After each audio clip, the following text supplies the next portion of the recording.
Derivatives trading involves substantial risk of loss and is not suitable for all investors. Past performance is not necessarily indicative of future results. So stressful. World on fire. Good God. I can't look at this, guys. Like, my strategy is you buy it and you hope that you guys buy it. Yeah, but we all think you're crazy. You don't fight this. No way. The markets are freaking out and you don't think that anything is wrong. Come back tomorrow and I'll lose it all. Should be fine. Good. Oh, man. Hold on. There we go. Good morning, everybody. Well, hey, oh, man. This weekend, like, listen, I don't even know how to explain, like, give you an intro to this. Let's just go to the charts, man. We are having, like, just the most volatile market here. So in the treasuries yesterday or Friday was a real doozy, right? That CPI number was just absolutely insane. And then here in the overnight, they decided to just right out the gate continue that move. Now we are seeing a pretty significant pullback on this, like, well, frankly, reversal. So I don't know where you want to go from here on that one. Here you can see ES just like that gap, that weekend gap. That's nasty, man. And we are well in bear territory now. And it sure looks like the next stop. Oh my gosh. You know what? It's not even showing me the right screen. You have to bear with me a little bit. I'm in a little bit of pain because my gut is just not feeling very good. It will pass, but for the moment, it doesn't feel so great. There we go. You know what? I'm just going to leave it there for a second.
Okay. I am so sorry. That is like only the second time I've had to do that on stream, but ugh, I could just not handle anymore. I did not feel good. All right, back to the charts. Okay, so here's ES just taking absolute dive in the gap overnight. Oil actually coming back a little bit.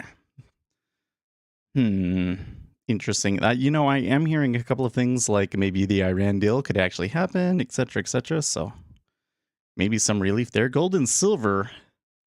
Well, and that's interesting that silver is kind of doing the way that it is. But gold took a huge jump after the CPI news, but is now being pressured by the rates again. And then you got Kappa. Kappa, not looking hot.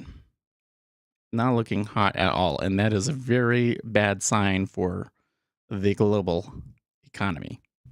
Sorry, I'm breathing so hard. Did you roll? I had to evacuate my guts. That's what happened.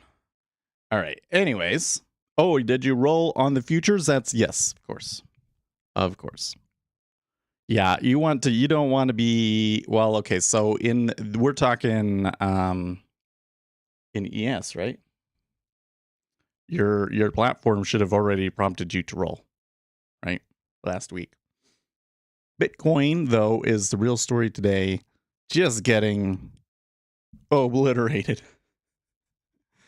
Oh man. You think that we could see 20K today? That's insane. Like, here's the thing about Bitcoin. Well, hold on. The dollar looking strong, 104. Here's the thing about Bitcoin, man. It just looks like a dumpster fire over there. And I don't think that the real money has come out yet. Like, I think that what you're seeing is smart money is bailing, and the Ponzi schemes have not collapsed yet. It's like Celsius, Celsius is one of the more obvious ones to get hit. They are preventing withdrawals. So yeah, that basically, like, who sticks in that one, right? Like who honestly, they stop your withdrawals, and then let's just say that it stays like that for 3 months. Then 3 months later you go, oh, okay, everything's fine, I'll just keep it in there.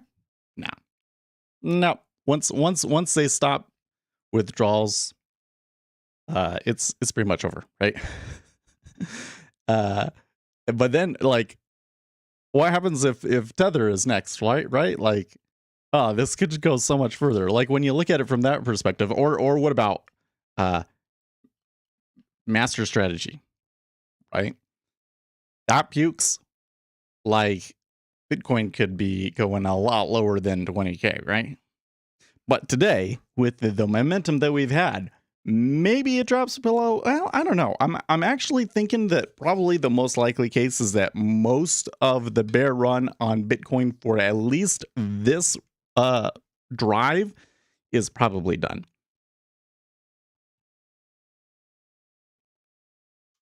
Not that I'd be buying it or anything, but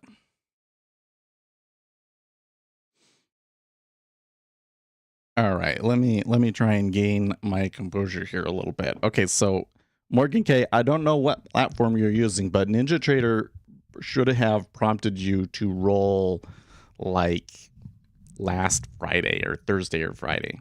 So it is definitely time to roll. A friend of mine who lives off of Bitcoin has his liquidation at 18K. Like, why is the market freaking out? Well, because inflation. The specter of inflation.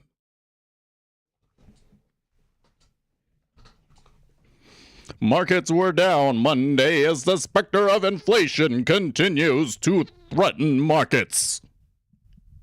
That's what's going on. You know what I find really interesting here, though, is that we got a pretty hardcore bid in the treasuries here. Yeah, that was Friday, but here's the thing. Let's remember what markets are not informationally efficient. Why is that? because orders have a very extreme effect on price. So that means that markets become very statistically efficient because it's very, very easy to arbitrage out and completely utilize a statistical edge. But then a large institution, et cetera, whatever, was going to push price very, very far away from fundamental value from just doing something random that has absolutely no informational content at all, right? But then there's another part that I don't talk about as often, but is one of the more interesting aspects for us speculators. I probably should talk about it more. And that is that sometimes you will have a piece of information that comes out, and the ability for the market to accurately price that is very limited because there is simply not enough liquidity out there for people to trade into it, right? So you're going to get a move like you notice there was hardly any pullbacks. Like I only took like $20 on that move on Friday. And I think that overall I was really risk adverse because I'd not been sleeping well. I slept a lot better this weekend. I feel pretty good this morning, except for that my gut feels terrible. I actually feel good now. I feel good now that I've gotten it all out. I think that what happens sometimes, what'll happen to me is if I didn't eat enough for a meal, then my gut is empty in the morning or whenever time it is. Then when I eat something and more food goes into the gut, it really hurts. So that's what was happening there. But anyways, I hardly took any of that move, right? And it kept going. It like almost never stopped on Friday, right? So what are they going to do? Yeah, they're going to come out because like honestly, at this point, especially in the treasuries, what reason is there to buy this? Why would it not just go to 3.5, right?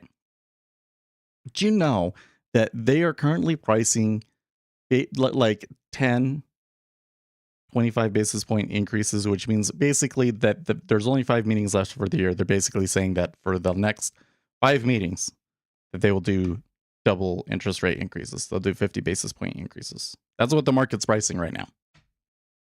Right? That's 2.5% that they're pricing in right now, right? So yeah, 10-year to 3.5 probably. And then you've got all of these risk events, Federal Reserve meeting, producer price index, et cetera, this week, and then options expiration. So I think that they're basically in a mad dash to try and get ahead of the selling. But here in the Treasury, I'm not sure.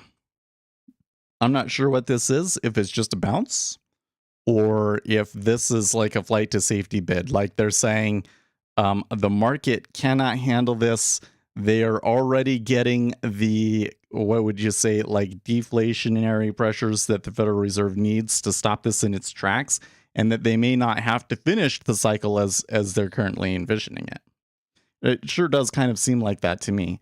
Like, think about it. If we were at 3,400 by like the end of the month, let's say the end of the month we're between 3,000 and 3,400, right? Does the Federal Reserve still need to tighten aggressively? Because at that point, I don't see how we're not like guaranteed in a recession at that point, right? Like, so maybe that's why we're seeing a flight to safety bid in the treasuries. Kind of makes me a little bit worried about taking trades in it, though, don't it? Yeah, I don't know. Okay, any opinion on the Celsius news? I don't know. Like, to me, it doesn't seem like news. To me, it's just like, well, of course that was going to happen. They'd kind of been treading water for a few weeks now over in Celsius. Now they stop withdrawals.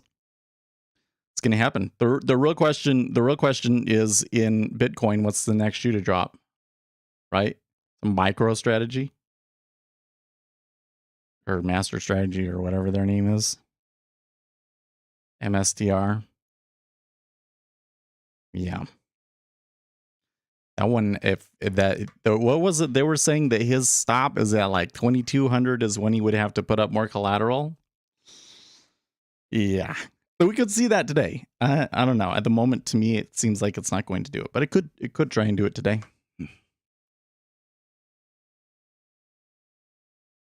You say 3,300? Wouldn't that be like a 95% decline from the all-time highs? Is that where you're getting that number from? Right now, I was looking at it this morning because it looks out. It's big. That's something that's always difficult to wrap my head around is like you look at Bitcoin this morning down 17%, right? So you're like, oh, does that mean that we're down 80% from the all-time highs? No, not quite yet. 80% from the all-time highs would be like 13,000, I think. So I'm waiting for that though. I want to gloat because there was all these people on TikTok. There was a lot of people on TikTok, not more than 6 months ago, I think it was, that basically told me that an 80% drawdown in Bitcoin was impossible. Well, I'm kind of thinking it's going to happen. Wasn't that long ago. It is, like the thing that's pretty wild in Bitcoin, and I think is different about this run is like in the 2017 run, right? It was like there was a hard crash. There was a really hard crash, and then there was actually some decent pullbacks and things like that. This one, it's been slow. It started out slow. They were already down pretty good before they came into, and before the markets over here started panicking in March. And then when the other markets started panicking, then Bitcoin really dropped, right? So a little bit of a different behavior in Bitcoin in that respect, which I think is kind of curious. And I kind of think that it maybe lulled the Bitcoin true believers into sleep. Because they were basically like, oh yeah, like we've already had our big decline. I can maybe start buying the dip down in here and all this stuff. And then whoosh, right? Screw them. My friends truly believe everything they need to know comes from a chart. They deserve to lose. I agree. This always comes out on Reddit. They're like, what an awful person that you take joy in watching other people lose money. Yes, I enjoy every little drop, every sell order that comes through in Bitcoin and it drops. Listen, for over a decade now, people have been shoving this thing in our face. Have fun being poor, blah, all this nonsense. You think that you're going to be so vindictive on the way up that it's not going to come back and bite you? Nope. This thing is coming down with vengeance. This move today in Bitcoin, that's got vengeance written all over it, man. Yeah. And like the scary thing is that I don't really see an end in sight to this.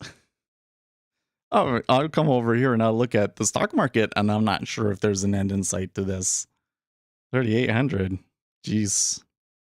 Like we're in a bear market, but like the thing is, does the Federal Reserve back off? I don't think that they do. I don't think that they back off yet. I think that in order to get the Federal Reserve to back off, you have to see CPI prints that are good, right? CPI prints that are below average inflation, that are less than 0.3, right? Maybe you get one or two of those, then maybe the Federal Reserve like backs off and says, okay, we don't have to keep raising rates, right? Like the damage has already been done. But at the moment, I kind of feel like they're going to keep raising rates well into 2023. So like, does that mean that the stock market just continues to decline all summer? Well, like I said, once you get to like 3,000, 3,400, maybe that's enough to stop it. But right? That's still a lot of decline to go, right? There's still a lot to go. And when you add all the leverage to that in Bitcoin, looks ugly below us, doesn't it? Well, that was maybe this move up that we had was just a pullback because the treasuries sure seem to be trying to push it again.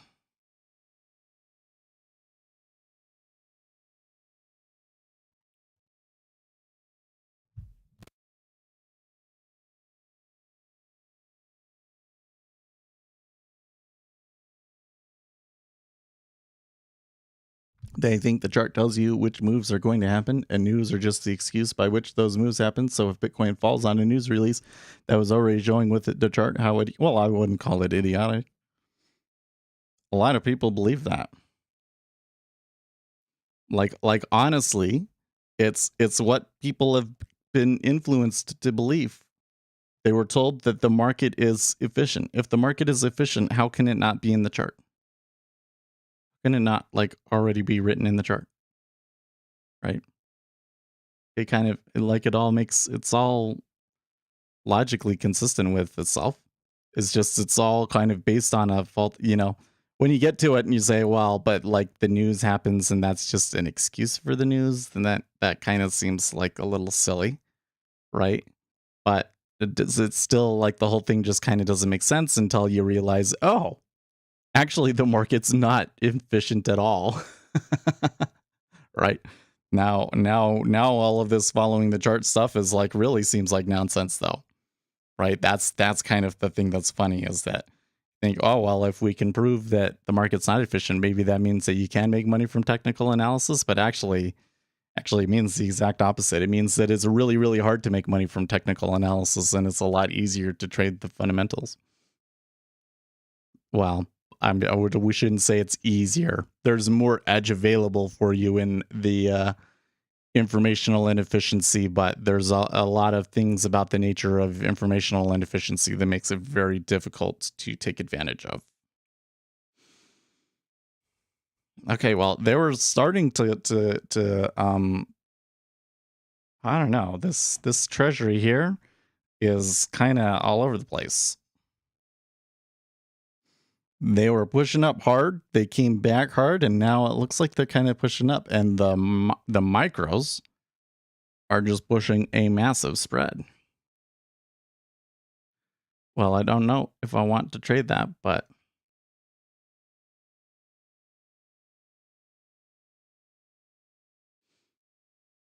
let's get over here. Oh, I haven't turned on my news squawk. That would be helpful.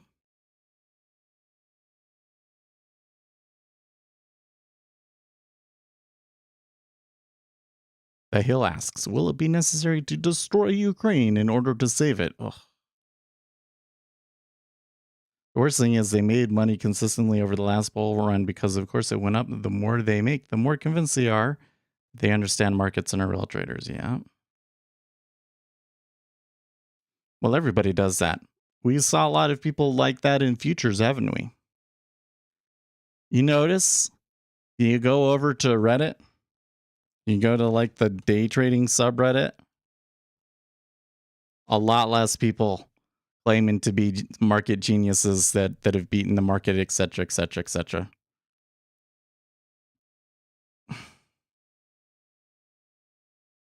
Let's see here. Can you even find one? How do you develop an edge? Knife catching is a bad idea.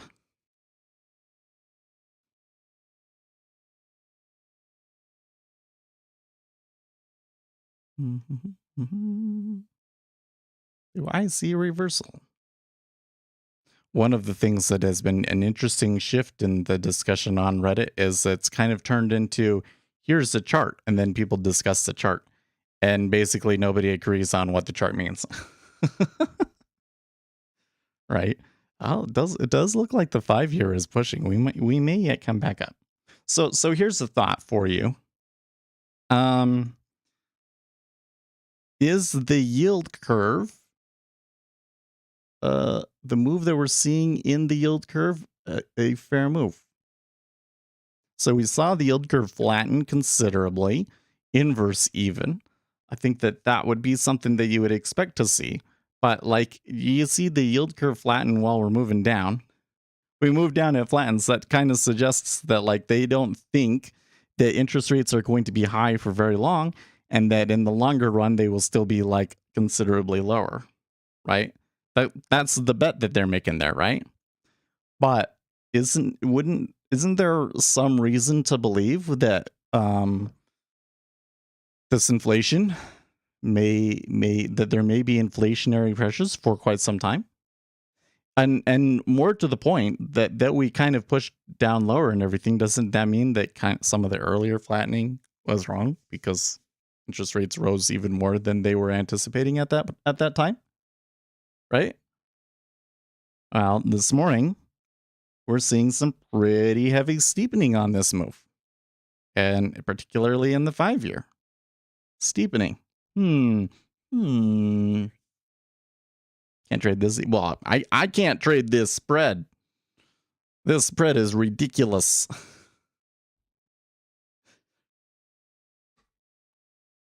What do we do about it?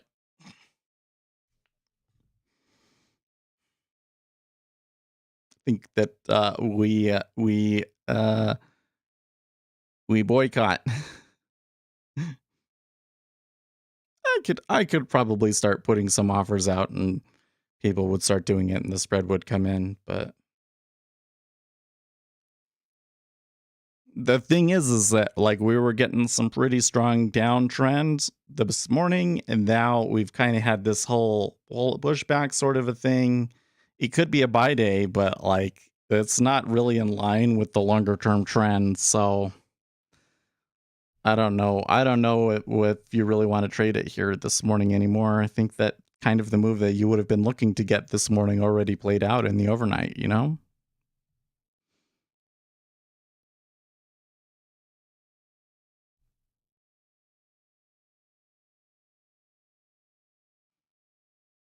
I love this. So you know what I think is funny?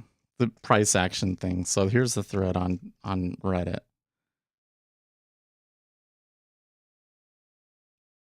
Learning for beginners, price action basics. Because I was always told price action isn't technical analysis. Oh, why don't you take your profits on that, ZN? Because it's supposed to be a swing trade. So really what we're looking for on this one is for us to get a really good pullback, you know, a few days of pullback even, and then increase the short even more. Look, I don't intend on taking this off until I see 3.5. 3.5, or I hear a different tune from the Fed.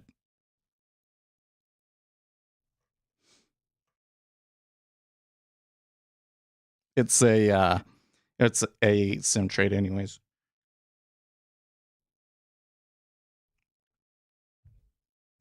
It's me saying if I do a year worth of swing trading on ZN, would it be good enough for a fund? So we'll see.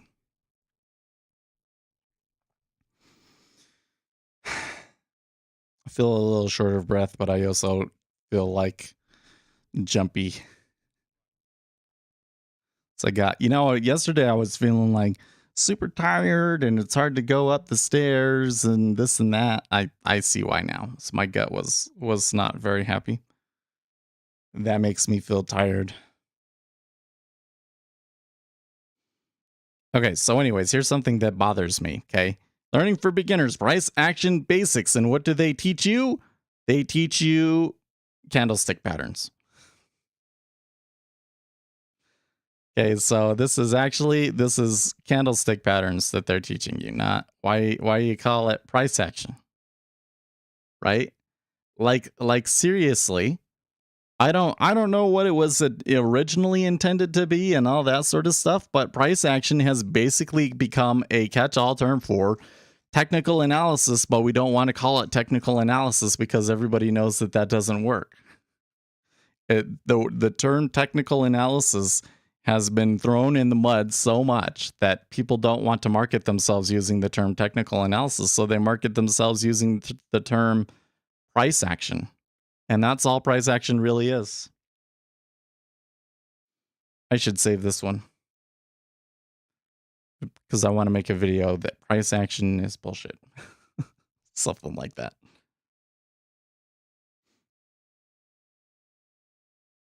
Here, I'll copy it and I'll make a little notebook. Evernote.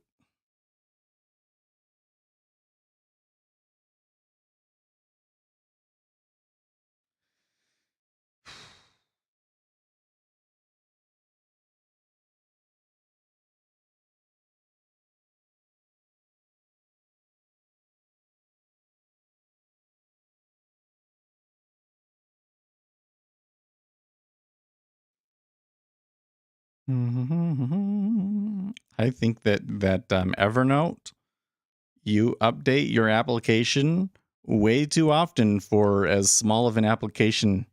Like the amount of things that you're fixing in it, it seems kind of makes me like not very confident in the quality of your software. Okay.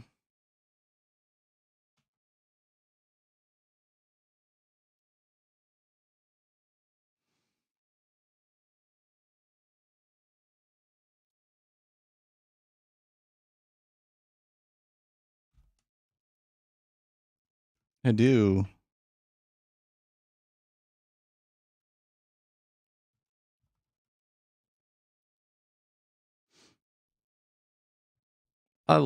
You know what? There are certain things where it's like you talk about it and it's not worth angering the viewers, right? But there are some things that it is. Because here's the thing. If you strongly believe in price action, this isn't the stream for you. Doesn't matter what I'm saying right now, right? Eventually you're gonna move away from the channel because we have learned information that directly contradicts everything that these price action people claim to say. The market is just very statistically efficient. These patterns that they're looking for, it doesn't work out that way. Right?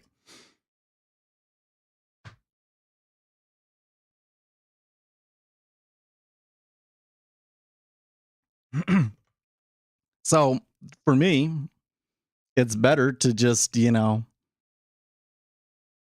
cull the flock early on. That way, at least here on the stream, that way the stream stays focused on things that will actually help us. Right? Well, or that are interesting to me. Either that help us or are interesting to me. Okay, well, the 10-year down about 3 ticks. See, it's like on this one, you could be out. Like you could have bought into 28 and then be getting out at 29. Maybe they let you out. I don't know, man. Doesn't seem like a market that I want to touch.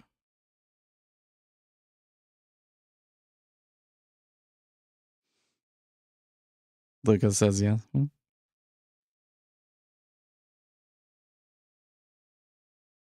I mean, I think the reality of it is this when it comes to like the stream in general is that the lifespan of a average live stream viewer is actually quite limited.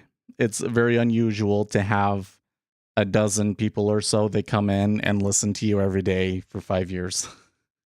Right? So it's a very unusual. Most people, they're going to come in, they're going to listen for a few weeks. They're going to learn what we have to offer, and then they're going to get bored of it. And maybe they quit trading, right? So, that's why your live stream audience is always going to be relatively limited. Now, the full YouTube is a little bit different because then they can kind of consume it on their own time, right? And you can get just the focused 10-minute video about an issue or a piece of information that you can learn about, right? So the growth for the main channel is like infinite. But for the live stream, you know, there's kind of some problems there. And not that the live stream couldn't ever take off, but I do not know what the thing is that we do that makes it take off and it stays that way, right? Like we've had points where there was a lot of people came into the stream and they get bored and leave, right? Yeah, let me tell you about informational. And it's not about information. Let me tell you about the true nature of markets. Markets are more statistically efficient than they are informationally efficient. Maybe I shouldn't say it like as a comparison. Markets are very statistically efficient. They are not very informationally efficient. There are other flashy traders who stream already. Well, so one thing that did happen to us was before the pandemic started, there was points where we were starting to push into the 50 viewers range.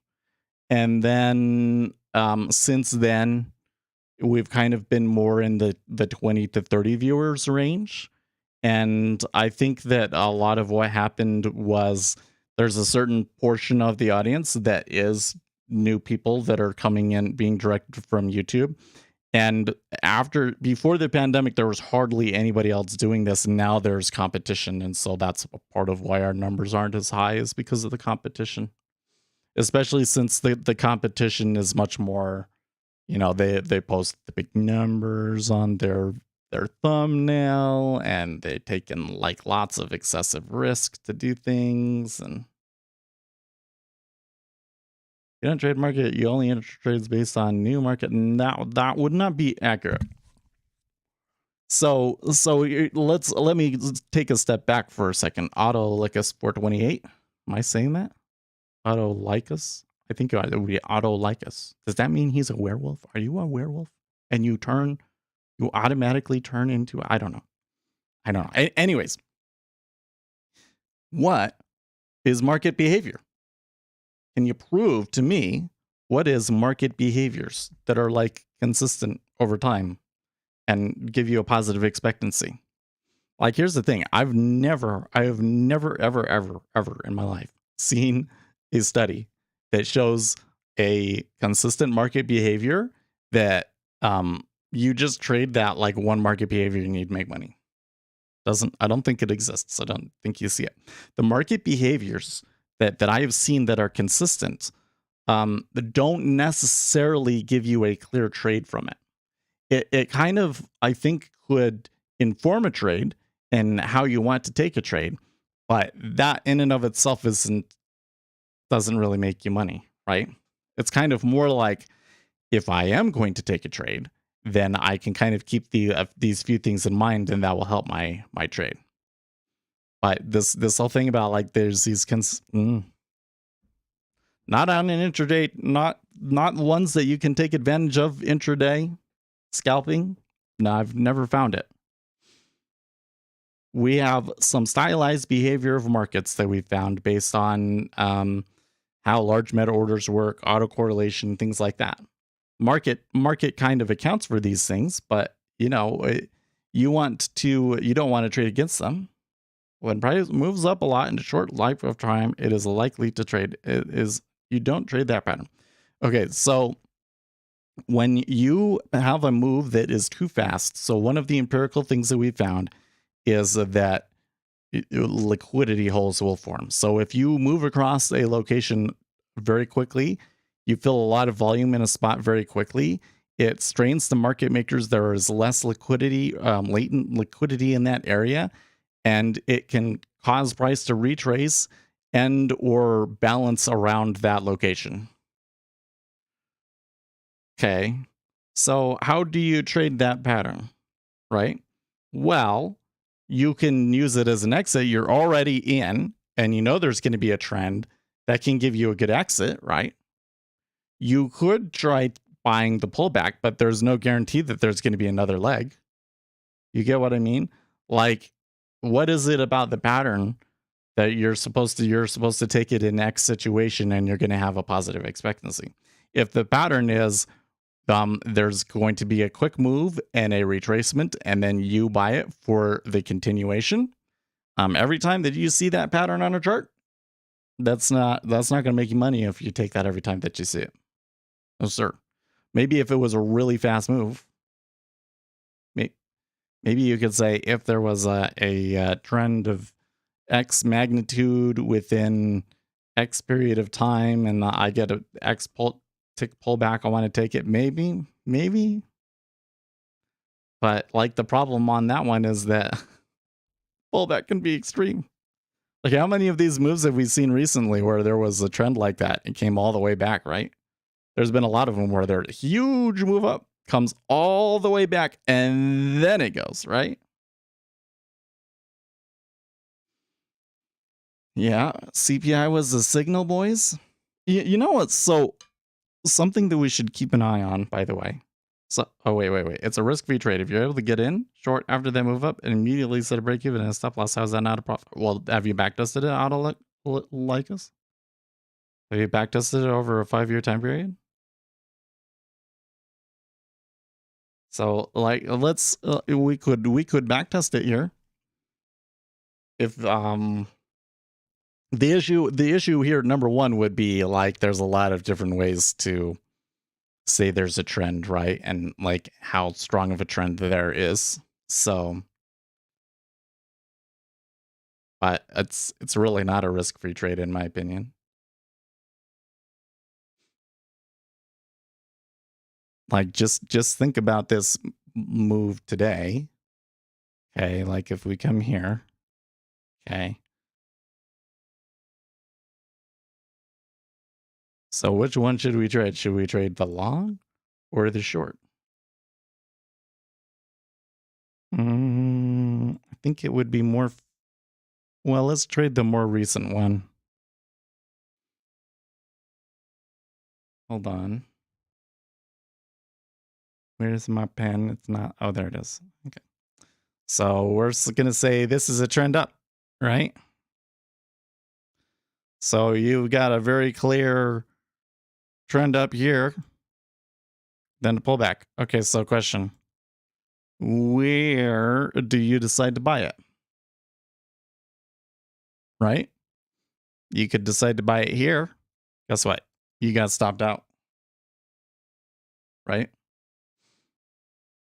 How far back you put it would probably have a, like here's the thing. Okay. Let's say then I want it to be tighter than that. Like, I don't want to take this huge stop, right? I want to have a smaller stop.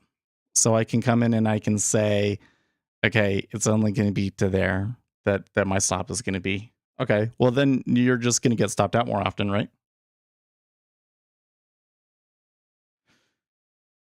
Or you could say, I don't want, it shouldn't be a very big pullback. Okay. Well, then less of those are going to work, right?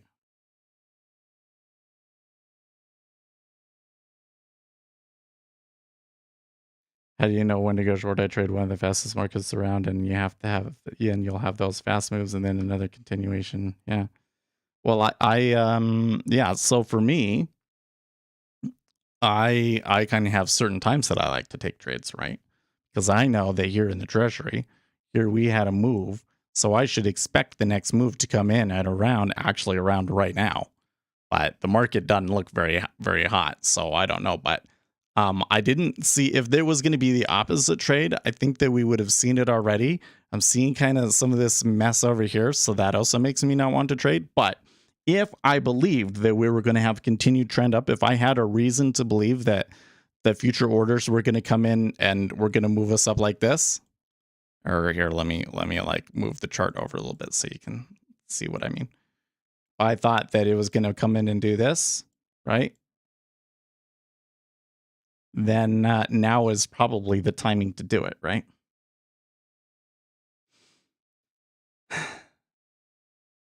But do you see what I mean? Like when you're just taking it based on the technicals, It's just random numbers, guys. Like you say, here's your pattern. Okay, how big of a pullback are you gonna get? The bigger of a pullback that you want, okay, like if I say it's a bigger pullback here, there might be less of them and you might not win as often. You know, like there's like for every little decision you make in terms of where do I take it and what is my stop and what is my target, there is a trade-off associated with that affects your expectancy, and in the end it generally tends to bring you back to break even. And that's what happens like every single freaking trade I've ever looked at, right? Now, if I knew, for instance, what would be an example? Well,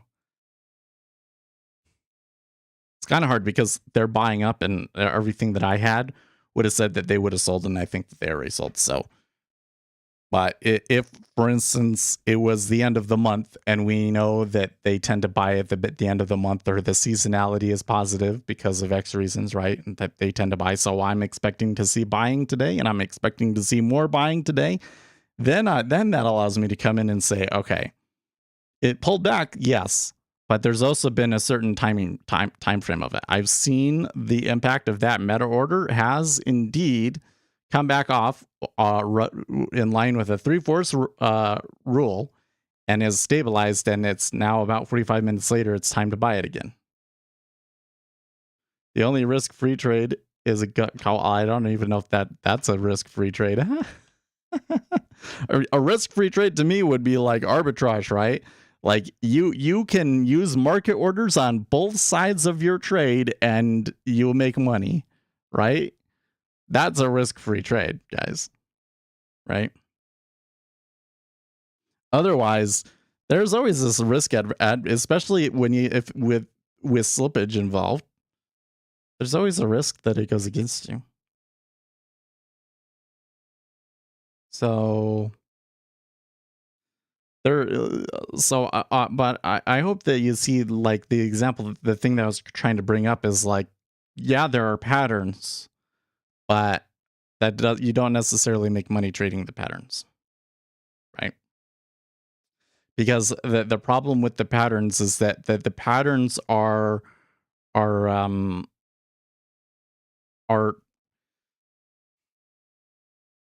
the pattern is the effect of somebody doing something, and that doesn't really change the probability of what the next thing that's going to happen is, right?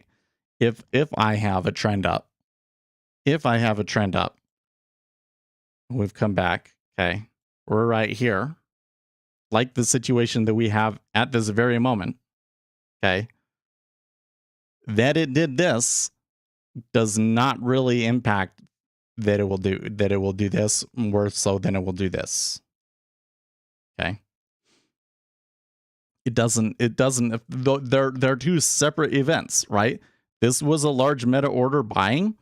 Whether the next order is a large meta order buying or selling has absolutely nothing to do with this large meta order, right? Now it does have to do with like why. Like if we know why and we know that it's something where they're going to take multiple legs to trade all of those orders, then that's something that affects the probability of this happening, right? But otherwise, past price has very little predictive value to future price. Because why would it? What is it about this that would make this happen? Why? Right? You can see it, like you as the human can see it, but the fallacy that you make is that you think that that's like what's causing it. This comes back to the thing that Lucas was complaining about, right? They think that the chart tells you what's going to happen, and that if there's like news or whatever, it's just an excuse. Why can't everyone use an arbiter? Because there's only so many orders on the limit or order book to be able to take something like that, right? Like if there was an arbitrage opportunity here between the micro and the ZF, which there's not, but if there was, how many people would realistically be able to trade that? Only a few hundred contracts, right?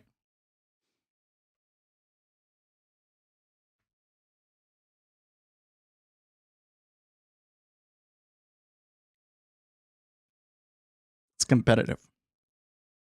But that's why I say there's a lot more opportunity available to you with the informational inefficiencies, but they're harder to trade. They're harder to trade. You have to know what's going on. They're not necessarily reliable because some other order could come and totally screw you up. I'm sure algos would be doing that day in and day out. Yeah, and there's been plenty of algos that have come and gone, right? They made money and then they stopped making money and they disappeared.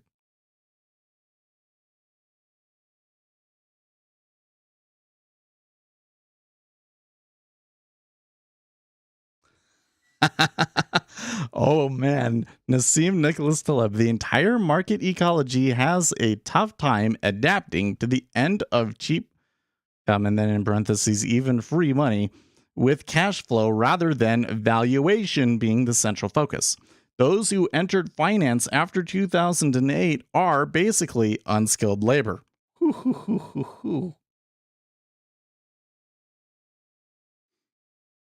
Wait, what the heck is this? Bitcoin continues to tumble, now trading below 42,000. We're well below 42,000, buddy. Why are they getting that number? Nomura near term stronger dollar. I'm really interested to see if we get a update on Zero Hedge about what Nomura thinks about the options gamma, because last week they were saying that CPI was likely a by the news kind of event. So far, it looks like it's not playing out that way. I assume that there's probably been a big change in the options, and I want to know what that foretells for what may happen to us later, essentially. Right? What may happen to us when the options expire next week. Well, this Friday, but what the market does next week after the options have expired.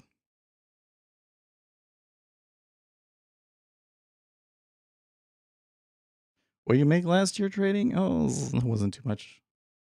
I think that in net the futures trading came out negative just slightly, mostly because of me taking that big old gamble on oil, which was totally correct. I'm still so mad about that. I would be like if I had made it on that oil trade and had been able to hold it and really hold it, I would be like, living at large right now. The guy that's had so much success and it's gone to their head, like that one would have been, but it didn't. I was unlucky. But then I made some off of stocks, mostly from the Trump SPAC debacle. So I came out ahead in the end. I ended up paying more taxes in the end, but it wasn't much to speak of. Look, here's the thing. First of all, from day trading, the amount of money that you tend to make from day trading, not very. Oh, okay, Daily FX Team Live updated their thing, but now below 24,000. Yes, okay. Anyways, then what you make from day trading typically as a retail trader is not actually that much to speak of. Like, you will hear the stories of people that made millions of dollars, but you got to realize that those are like the outliers. Like vast majority, 95% of people lose money, right? So, but the second thing is that past performance is not indicative of future results. So I would not be going out there looking and saying, okay, I want to learn how to trade. What I need to do is I need to go and find somebody to learn from. How do I know who to learn from? Well, I should go out and I should find the person that seems to be the most successful and try and copy them, right? And if you take that approach, you will almost always end up running into a dead end, because the person that did the best did not do the best because their method works or because they understand the market really well. They did the best because they took on the most risk, right? So that doesn't really necessarily help you other than to take on a lot of risk and hope that it works out, right? No. So what should you do? How do you approach it? Well, I say that what you should do is you should look for empirical evidence instead. So don't look for like who's doing the best. Don't look for a guru. Look for an expert. Look for somebody that can tell you like statistically proven information about the markets and the way that they are proven to behave, so that you can understand the markets better and hopefully be able to find an edge in all of that. Look for the person that understands the most about how that particular market functions, right? What are the things that affect bonds? How do we do all of these? There's all this crazy math and stuff with bonds that we can go into. It's kind of like pointless most of the time, and I'm not like as expert on it as I would like, but been working on it a lot. That's where I would look, right? Empirical evidence, because past performance isn't indicative of future results. All right. What's going on in Bitcoin? Well, so I think that part of it is that we're seeing a liquidation just because of that hot CPI print on Friday. They probably should have moved down further on Friday, and then over the weekend it was just like a total raid, right? But the big piece of news is that the Celsius network is under pressure. They have halted all market withdrawals. They're as concerned that micro start strategies stop could be hit, and they will be forced to put up Bitcoin as collateral. It all gets crazy. Do you develop and run strategies? I thought you did. I do, but kind of where I'm at right now is that my framework to do the things that I want to do is kind of beyond what I can do with what comes in NinjaTrader. And I've got a lot of stuff that should, in theory, fix some of those problems. But I have yet to attach it to Python and do the machine learning stuff with Python and then start collecting a lot of data. I have a bunch of stuff in the interim that I want to do. So the automated trading for the time being has kind of been put on the back burner. Right? Like it's kind of an unfortunate thing. Like really. Like think about it from the perspective of my skills and what would be like best for this channel and everything else. It would be the best thing for me would to be able to come in and tell you that there are these statistical inefficiencies all over the place that we're able to take advantage of really easily, right? That's what would be the best thing for us. But you're a trader? No, I'm not. No, I'm not. I have a regular day job. I have a regular day job, and I would seriously question anybody that claims to be living off of it, because it's not a very consistent living. Like look, the people that I've met that are truly living off of it, and they don't have support from a spouse, by the way, are like trading really esoteric stuff, doing really crazy stuff that's like well beyond what we're talking about here with like for instance Ashke, probably the best example of that, where he's trading SOFR futures, right? A very different thing. No.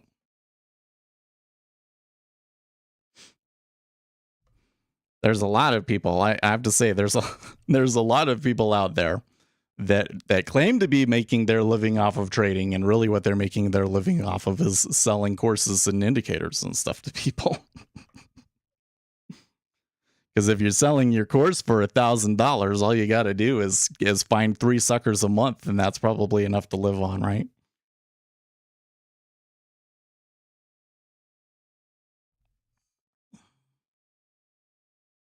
Yeah.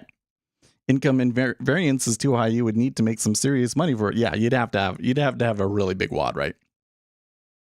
Like for start, like here's the thing.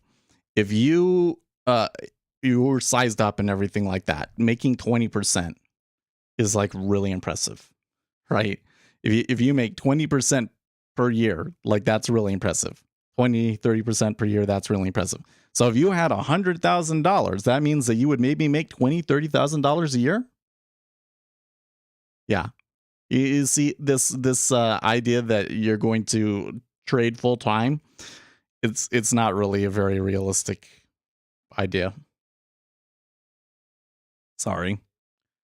Makes a great hobby. You can get some extra income from it if you get good at it. It's hard. You kind of have to already be set, right? This is something you make your money doing something else, and then you come in and you take the extra risk that you have, and you know, it is valuable. That, or you go into the industry, right? Do you think any YouTubers out there are legit? So I have yet to see somebody that was doing live trading that I thought really met the bar that the audience seems to think that you should be at. Does that make sense? So the bar that the audience thinks is that you can live off of it, right? You can trade full time and live off of it and make millions of dollars off of it. Almost everyone that I've seen doing this that appears to be successful is taking on excessive risk to get what they're getting. And they basically they'll blow their accounts, right? Eventually over, within 2 years they blow the account. So if there's a couple of years where you make nothing and the next year you make 2 million, then it's worth it. It needs to be that way for levels of stress if you're going to be exposed. Are you pulling 100K? Not worth it. Yeah.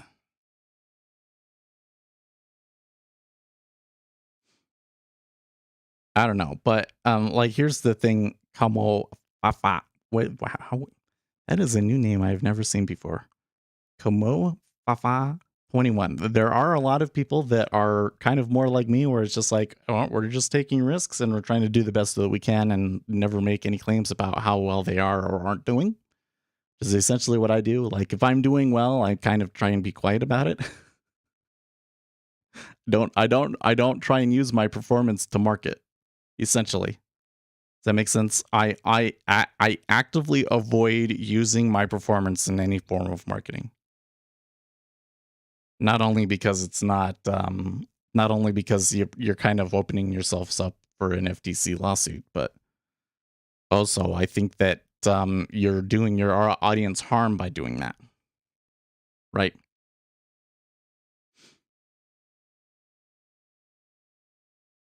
But anyways, but I have not seen other YouTubers teach the information that I'm teaching on this channel that is proven quantitative finance stuff. I'm having a hard time speaking today. I'm sorry. I respect that. Oh, thanks. I think you were referring to the fact that I don't use the performance in the marketing. Okay.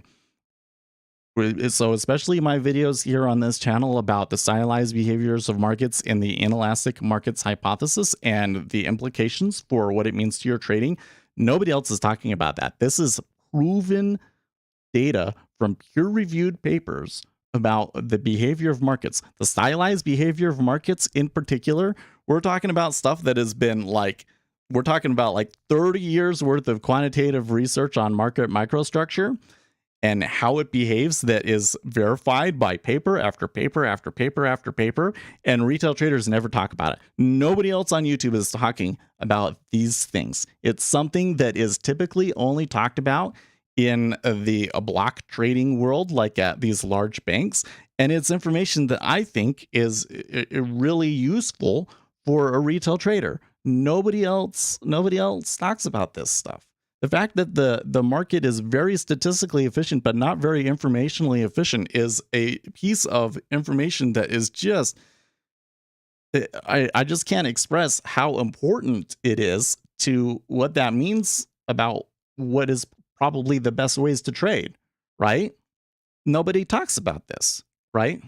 So to me, it doesn't matter like they're trading or what. What matters to me is what are they actually sharing? Right?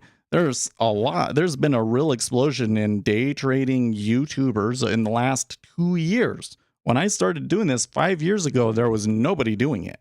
There was me and what was this one guy? I forget his name.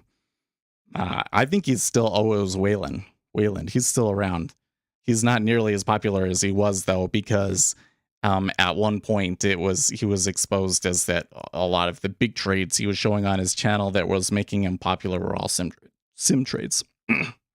Basically, he was going and just sim trading, trying to YOLO all day, and then whichever one worked out was the one that he'd make a video about.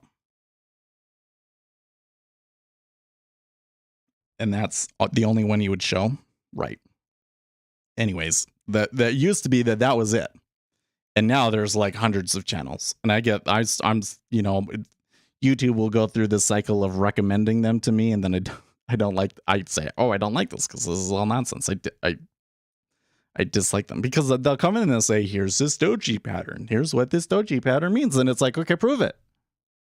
Prove it. If this is like real, like if this is really such a consistent market behavior, where is the data that shows that this happens? They never say that. They never say, why? What is this? Real trading is inherently uninteresting and not suited, but yeah, you're probably right, Mr. Bond. I mean, I think that what we do here on the channel could be suitable for a YouTube audience. I don't think that I would be able to trade as well as I do if I had a huge audience, right? There'd be a point at which, especially here with the micros, where I would become too big and it become a problem. In fact, I think that there was some points. I don't think I've seen it lately, but there were some points when I was, in the more like the 50 viewers range, where I really do think that my impact was working against me.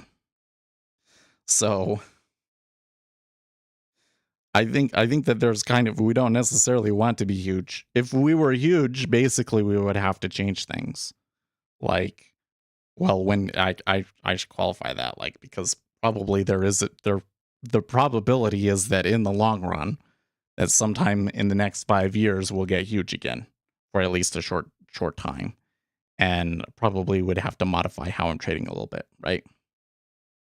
In fact, after the last time that happened, I did kind of moderate a little bit of how I present things here on the stream, so as to not remove my edge.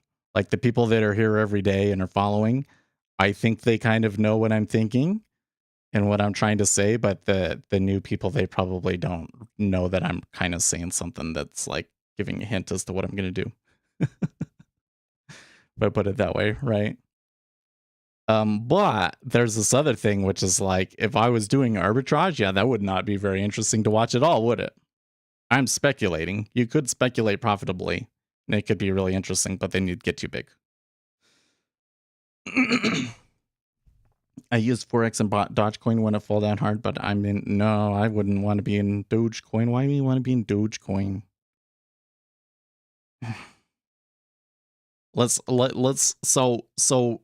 Let me come back to something.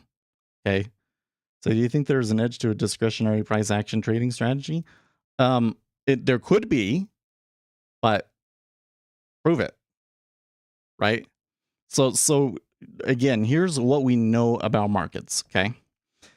Orders have a very dramatic impact on price. Retail traders want to think that it's negligible, it doesn't matter. But the reality is that orders have a much larger impact on price than people think. If you came in and you put $1 into the stock market, right? How much do you think that the aggregate market cap of the stock market should rise? Well, theoretically, nothing has changed with the value of the stock market. So the theorists would say zero. It shouldn't change the market at all, right? But what we have found, both through doing a couple of math and predicting and then verifying that the market really does behave this way over a large data set, is that it's really more like the market cap of the stock market increases like $5. If you take $1 out of the bond market, put it in the stock market, the aggregate stock market cap increases $5. That's how much impact individual orders have on markets, right? So if you have this statistical inefficiency, when there is a doji and it's, likely to reverse here under this situation, whatever the deal is, right? Okay. What would be the relevant one for right now? I think the relevant one right now would be like, we have a doji on a 5-minute bar in ZF, and that's likely to be a reversal, and you should trade it back up to the high, or so. I don't know. I don't know what the deal is, right? Because they're always presented as different, right? But if there really is an edge in that, how many orders can trade that edge before it's been removed from the market? And the answer is a lot less than you realize. Only takes a few thousand contracts for something like that to get washed out of the market. And if it really works, if it's really consistent, you're going to be able to size up to that awfully quickly, right? So a statistical inefficiency basically destroys itself really, really quickly. An informational inefficiency, on the other hand, is kind of a different matter, because it can move the price so far away from like what the quote unquote fundamental value is, that it's almost, this whole idea that the market is informationally efficient is just total nonsense. Because every time that one of these big funds comes in and does something, has no informational content in it at all, and it moves price significantly, right? That's the whole thing. So if you can trade an informational inefficiency, right? And the whole key here is, do you know something that will predict future orders? Do you know something? If Powell came out today here and he said, okay, we're done. The market has moved down enough, and we don't need to raise interest rates anymore, right? These treasuries would buy. These treasuries would buy, and it would be totally insane, right? That's a piece of information that changes people's expectations of the future, right? About future fundamentals or order flows. They're going to buy. That's something that you can pretty well predict. Not only are people going to buy, but they're probably going to buy treasuries tomorrow and the next day and the next day after that, if that were to happen. Of course, there's like zero chance of that happening, but extreme example, right? You got to have something that can predict future orders, and that's how you do it. So yes, there could be an edge to a discretionary price action trading strategy, but the chances are that you have not actually found one of those such things. And if you think that you found one, it would be contingent on you to prove that that edge exists. And the way that I would go about trying to prove that something exists like that is to show the results over a 5-year time period, right? That's really kind of like 5 years, 10,000 trades, something like that is really kind of like the bar that you kind of have to cross before you could like do that, make a fund off of that thing, right? So yeah, it's not that you can't find an inefficiency like that. It's just that they're so hard to find that it's maybe not worth it unless you're like a math genius, right? Like, I'm pretty good at the programming part. I understand markets pretty well, and I've done a lot of quantitative finance research. I have a hard time finding those statistical inefficiencies. So just kind of think about it from that perspective, right? If Seth has a hard time finding them, what is the chances of me finding them? And that isn't to say that you shouldn't try or anything like that, but it's just like, if you enjoy trading in markets and everything, like, what is it that you actually enjoy? What is it that you're actually trying to accomplish, right? Because I tell you what, if what you're trying to accomplish is that you're going to live off of it, then coming in here and discretionarily trading futures every day is probably not the way to go, okay? You're probably not going to make a living from doing that, okay? If you want to make a living from doing it, you probably want to go and get hired by a large institution. So I hope you're young and you still have the opportunity to go to a good university and get hired out of college like that, right? If it's not, then like, what is it that you enjoy about it? You know, for me, I enjoy the markets itself. So here you have a kind of a situation. It's like, well, I enjoy learning about the market, and that's informational, right? And it's going to be easier for me to find an informational inefficiency anyways, right? So why shouldn't I be focusing primarily on that rather than trying to find a technical trading strategy, right? The only reason for me that I do the technical trading strategy stuff is in the hopes that I get sophisticated enough that maybe I go back into the finance industry, or I start a fund or something like that, right? Why would you go to college to get hired? So almost all of the big banks and so forth, they're hiring kids. They hire the majority of their traders out of school. So they're looking for people that were in finance or quantitative finance at like the University of Chicago, right? And that's where they're getting their people from.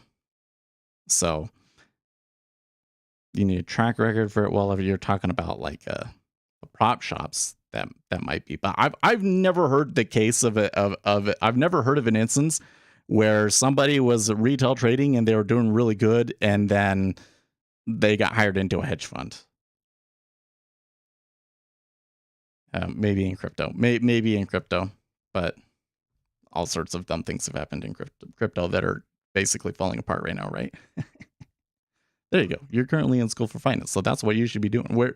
Which school are you going to? Are you and do they offer a quantitative finance program?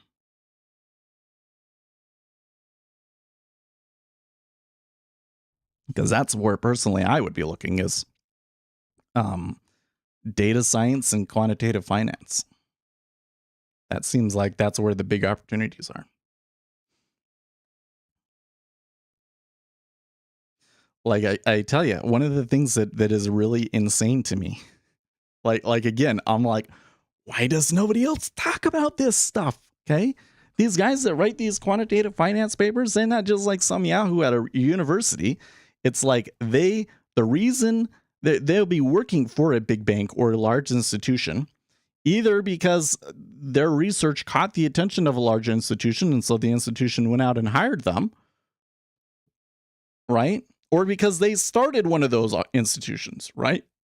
Like my favorite, Jean-Philippe Beauchot, co-founded Capital Fund Management, which is like one of the biggest CTA funds out there. Oh, by the way, yesterday he posted something on LinkedIn. They're kind of pushing it. So really they're trying to promote their own products. But basically he was showing how trend following, so if we call it that, momentum on higher time frames. By the way, we're talking higher time frames.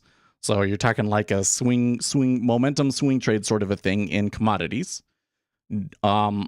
Does have a very well established track record going all the way back to the 60s or whatever the deal is.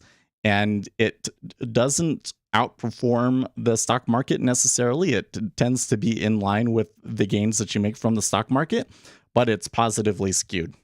Which is to say that when you get an outlier, you get a year where the performance is unusual. There are years where you do unusually well, not years where you do unusually poor, like it is the stock market, right? So that makes you know, like a CTA kind of a strategy awfully attractive, doesn't it? Right? Oh, G59, are you the one that posed? Are you Mr. Grinch from yesterday? The thing was, so somebody posted yesterday about a particular person or something like that, and it was just like really out of, like, nobody had said anything for a few days, and they posted that, and it was a name that I didn't really recognize, but it was blue. So I was like, that might be like guerrilla marketing. I'm just going to delete it. I don't think that that's what they were doing, but I don't think that they were probably going to get much conversation about it anyways.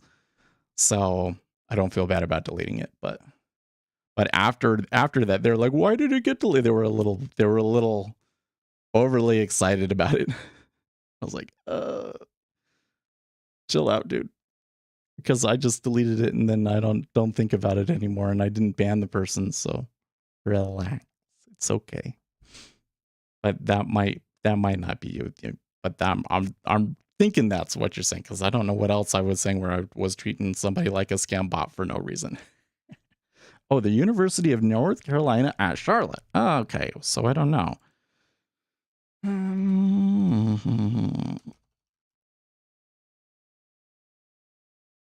See, the thing that you want to do, the thing that's difficult, rather, is that Well, so basically what you want to do now is you want to talk to like I don't know what the name of the department would, but basically there's a department at your campus that deals with recruiting, right? And you want to find out which institutions tend to recruit at your school, right? So for me, I went to the University of Utah and they recruit at both the University of Utah and BYU. Goldman Sachs recruits both the U of U and BYU for back office people, essentially, because that's a lot of what they have here: back office and private wealth management, right? So, you know, you got to keep an eye out, right? Like now you gotta say, okay, this is who I want to work for. This is how I'm gonna tailor my resume and everything to be attractive to that particular company. I'm gonna know everything about that company so that's a really big leg up when you're interviewing, right? And most importantly, you're gonna know when they're gonna do it because it happens like often happens at times when a lot of students aren't paying attention, right? Like for me, put in an application to get hired by GS. I didn't know that they were coming in and doing campus recruiting. So it was like 2 months later, they contacted me and wanted to interview me. It's like, what? Because I didn't think that they hired that if they were hiring people for right out of school, that they would be doing it in like September. But that's when they did it, right? So just kind of felt insulting. Consider I didn't recognize that that was you. Was like, oh, he's blue, so, but I'm not 100% sure who that is. It just seems so weird that you're posting about that. But like, that's kind of the thing, G59, is that like, in terms of the Discord, I'm like really open when people want to talk about platforms, right? Like you want to talk about NinjaTrader, you want to talk about Jigsaw, you want whatever the platform is. Please go into the platforms and brokers channel and talk about those. But when it comes to like education and indicator packages, that's when it kind of turns into like chat's probably not the appropriate place to look for information on that. You're probably not going to find very many people that are using that unless like it comes up in conversation, unless it's like you saw a chart and you asked, oh, what's this? And then they tell you, right? But otherwise, you're probably not the place to do it, because there's not going to be very many people that have actually done it. So it's better to go to a forum where you can post something and then maybe somebody a couple months from now comes in and sees that and posts something, or, you know, that's why I was saying it's probably better to go to Futures.io for that.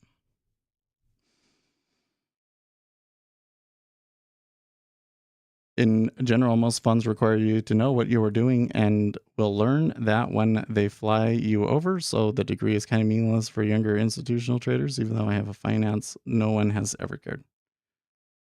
Well, like I said, the key thing here is that they recruit from specific universities. So you even want to get the interview, right?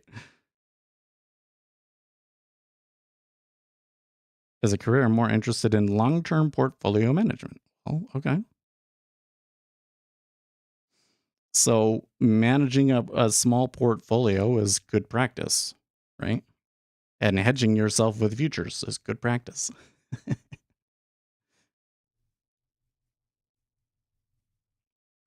Well, it's definitely the case for big banks, but it's also the case for the really large. Like if you want to go and work at Citadel, right? You want to work at Citadel, they recruit from specific places, right?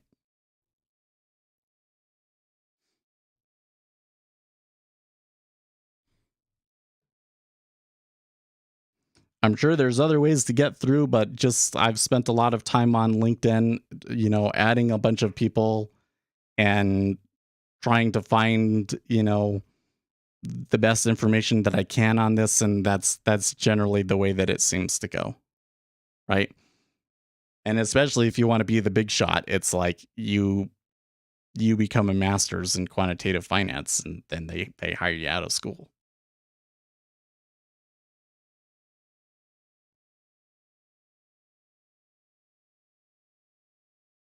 Wow. Okay. So you can find a job in finance with or without it. You just got to try hard enough, maybe.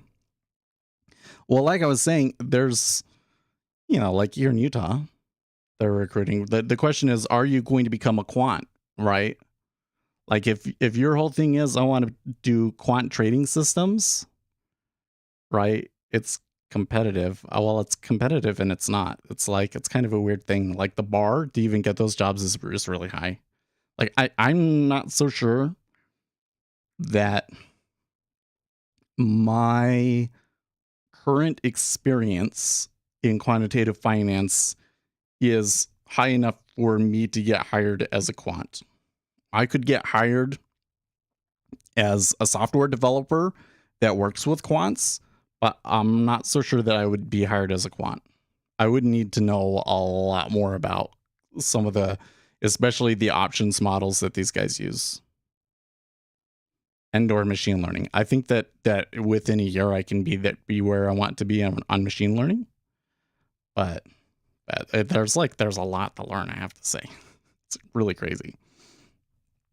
Like that's the thing that I really find so scary and why I bash on retail trading so much, I guess, is that, like they say if you're the smartest person in the room, you need to go to a different room.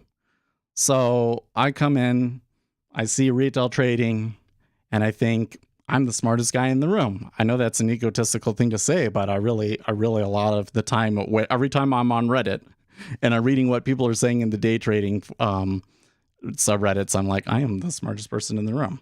So then you go to the next room. You go to the next room and absolutely everything they're saying is over your head. Right? And like it's taken me significant effort to be able to learn some of these things to the point at which I felt like I was enough of an expert on them to be able to make videos about them for you, right? Right. And that was crazy. You need to be Ivy League level and it's nothing like retail trading. Well, that's true. It's true and it's not true. It's kind of weird. Like, I don't know. It's all kind of interrelated, but you're right that like the kind of trades that institutional traders make are very different from the kind of trades that retail trader makes, because a retail trader is really what a retail trader really is doing is they're a hedge fund that does their own execution, right? And they're intermingling those two roles. So it's a different thing.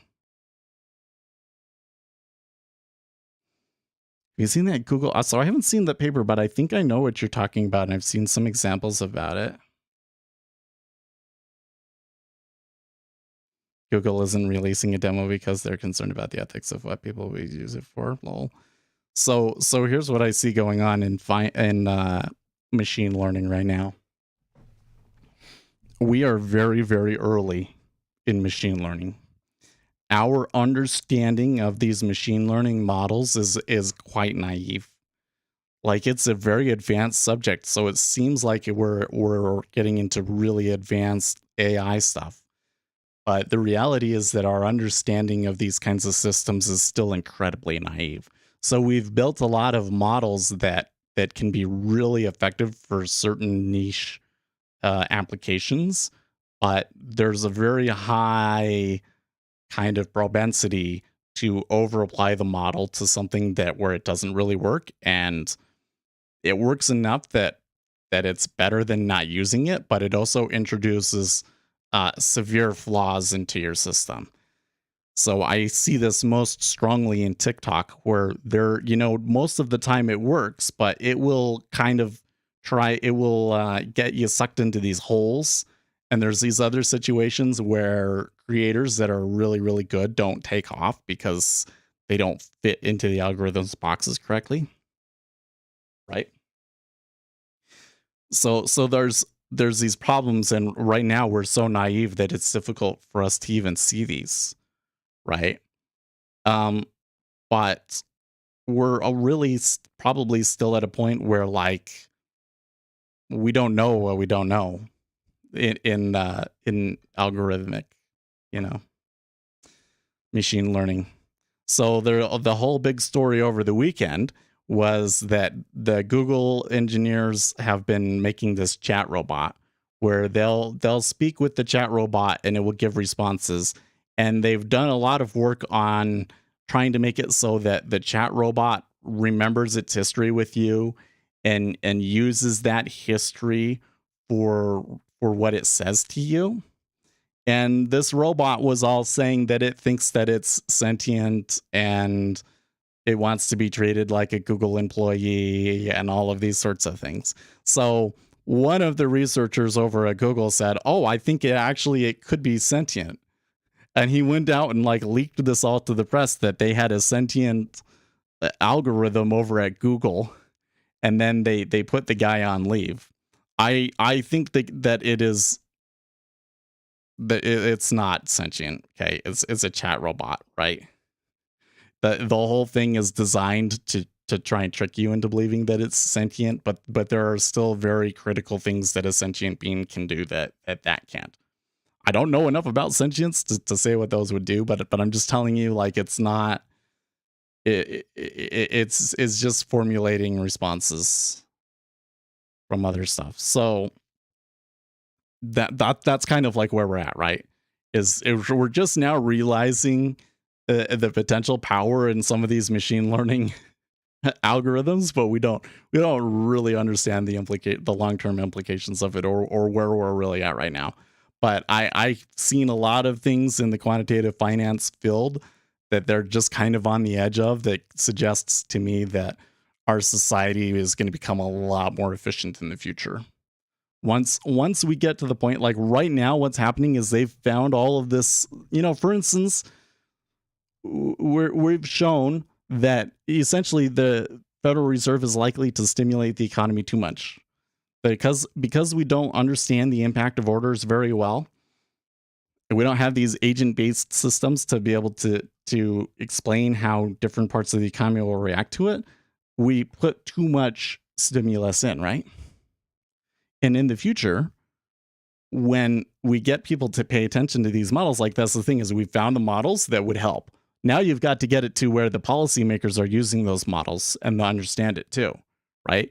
Once you get to that point, some of these things, like where the Federal Reserve like way overdoes it, it's not going to be as common.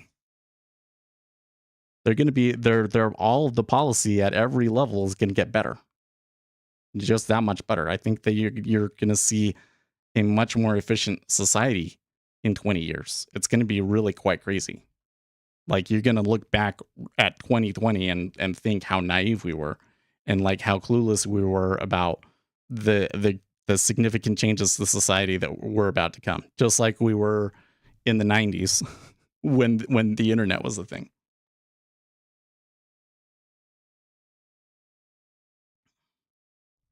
Well, they're having trouble getting all the way back to 116 even. The spread has come in the 10-year, but I'm still not hyper interested in trading it.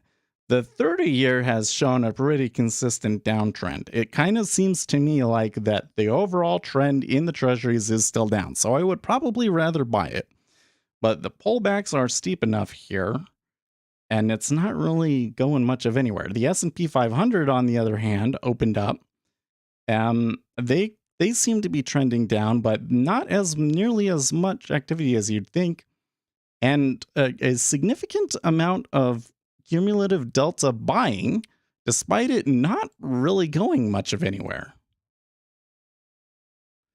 So I'm glad Google fired that guy. Yeah, it seems to me like that guy was in over his head. Because I'm pretty sure that the other people that are actually programming this thing and everything kind of understand what it's actually doing and why it's not sentient. But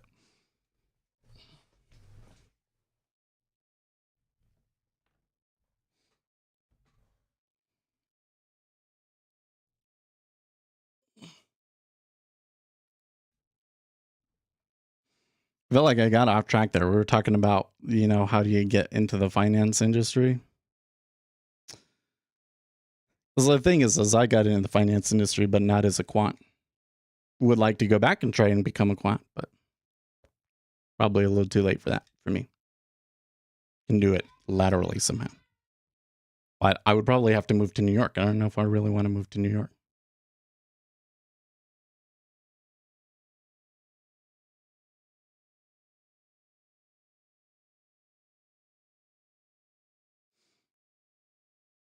Brannigan Barrett, keep this chart up of USTC. It is likely to create some really strong tradable opportunities when that peg breaks again. Below 0.996 in crypto, 1 trillion valuation will likely have again fast. Woo-hoo. Don't go for the big banks, go for the family funds. Hold on, I am 37. Well, I am wondering, so one of the other people that are here in Salt Lake is Fidelity. And I've seen them put a couple of postings out there that make me think that at some point I might try working there. We'll see. I got some things to do though.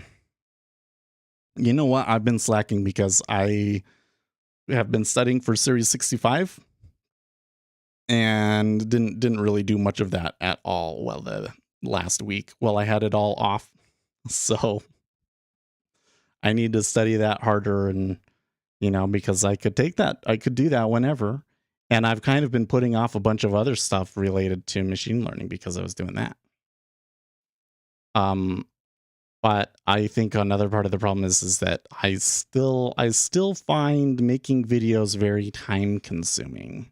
So even though I think that I've got my process a lot more streamlined, so editing the video is a lot faster, gotten a lot faster at editing the video. I think the quality of the video. So the one that I'm putting out today, I haven't said anything about it today, but make sure you go and watch the video after the stream. There's going to be the video will premiere.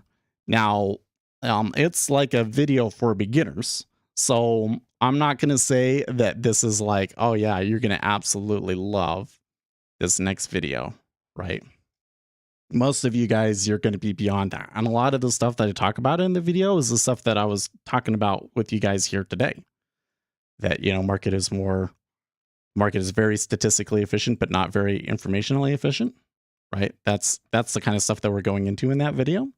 But what I would do, the reason why I would watch it is because this is going to be the video when somebody comes to you and is like, oh, I'd like to start trading, or I'm having trouble trading, how do I start? Oh, well, I learned from this guy, Speculator Seth, that, that the market is very statistically efficient, but not very informationally efficient. And this is the video that you're going to show them, right? And we go into an app. It's the Iron Beam app. We talked about this a couple of weeks ago, but they have a cloud-based trading application that works on your phone and is really quite impressive. So I really want to know what you guys think of that app as well. And I tried, it's kind of weird because it is a sponsored video. It was like my beginner video is sponsored by somebody, but because I want people to think of the video as this is my beginner video and not this is like a review of the Iron Beam platform. But I digress. Do you use the volume profile? Yes and no. I don't know. Again, I do not come into the market and look at a particular setup with, patterns that I'm seeing in price and volume and then say, that means that we should take X trade. It almost always comes down to me that I already have a bias about which direction I think it's going to go based on things that are predict future orders.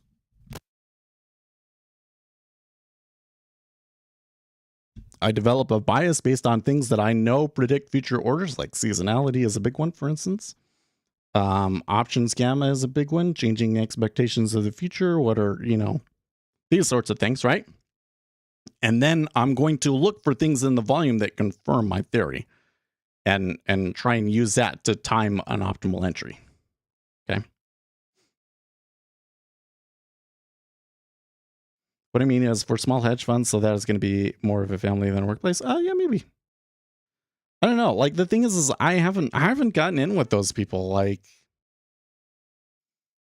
It seems like there's a whole world of connections out there in the industry that would very much benefit this channel, and I don't know where to, because not only do I not know where to get them, but I don't even know what I would do with them once we had them, you know?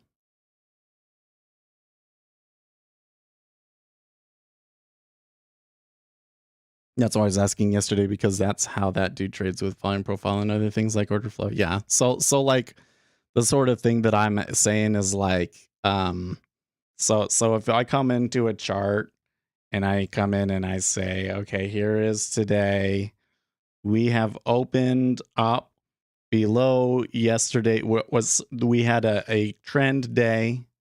So because of the trend day, we're likely to well, I don't know.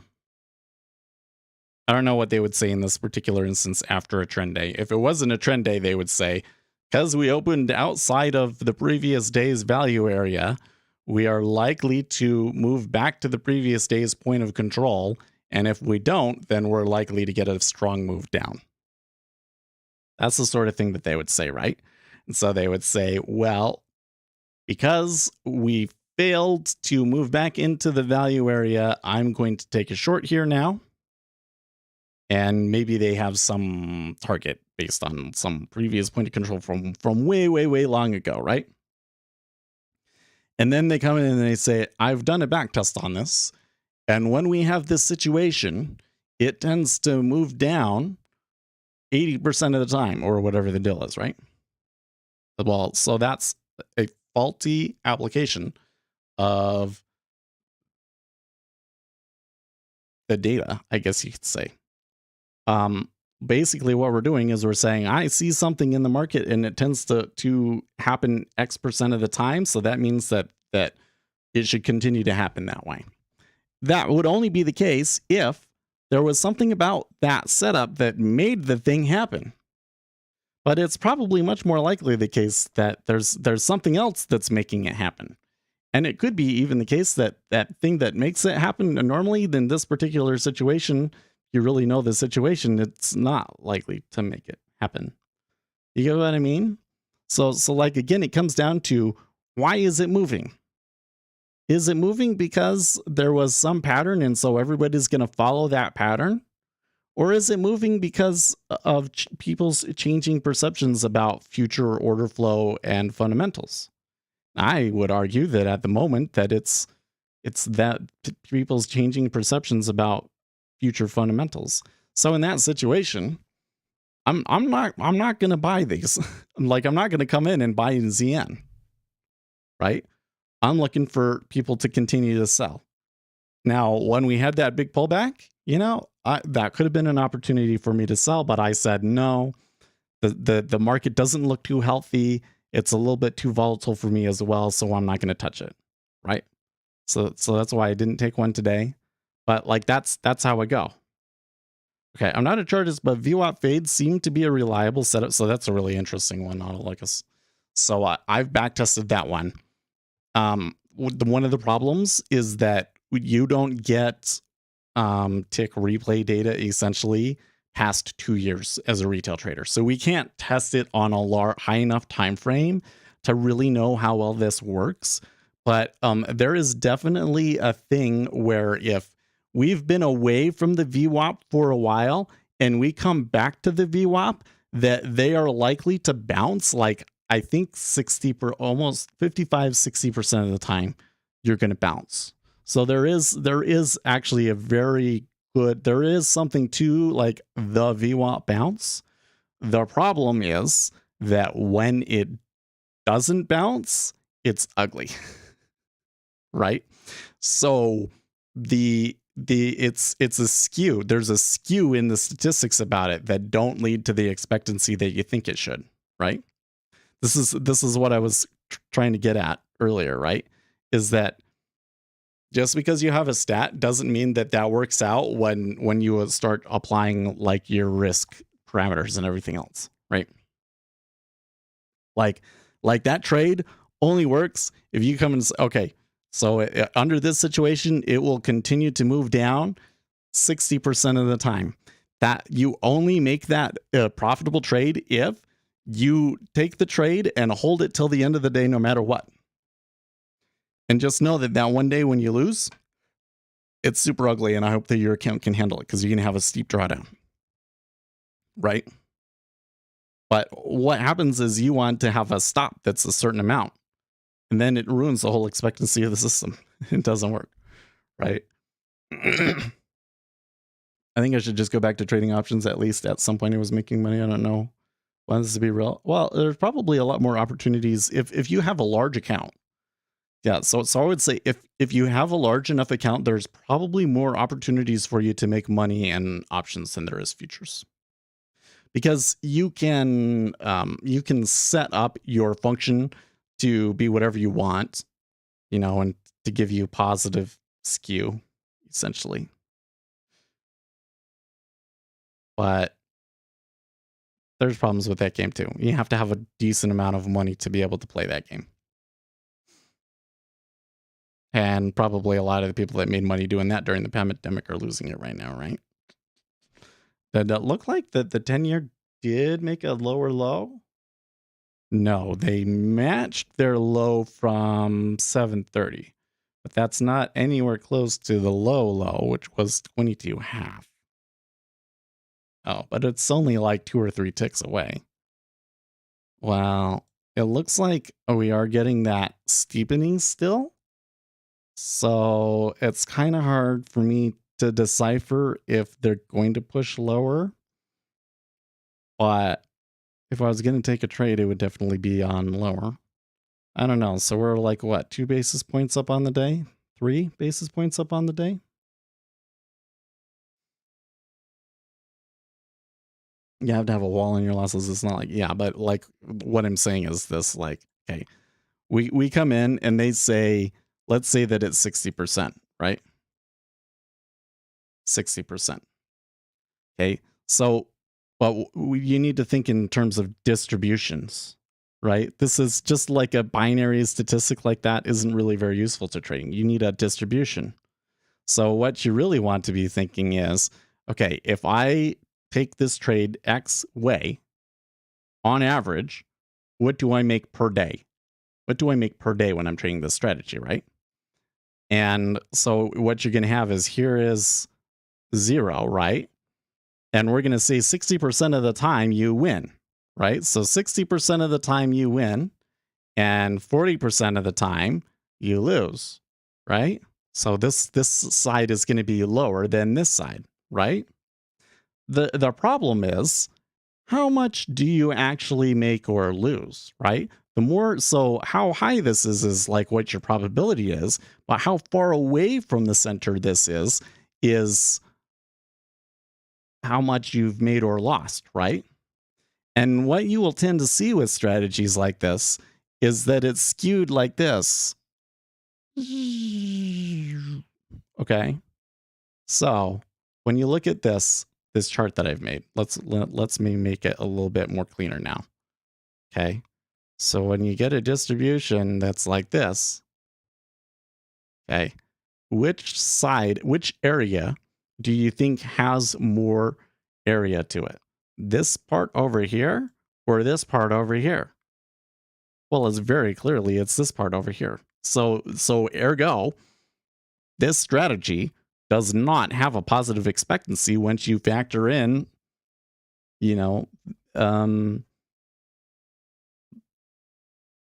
all of these other things, how big your stop is and everything, right? Well, not how big your stop is.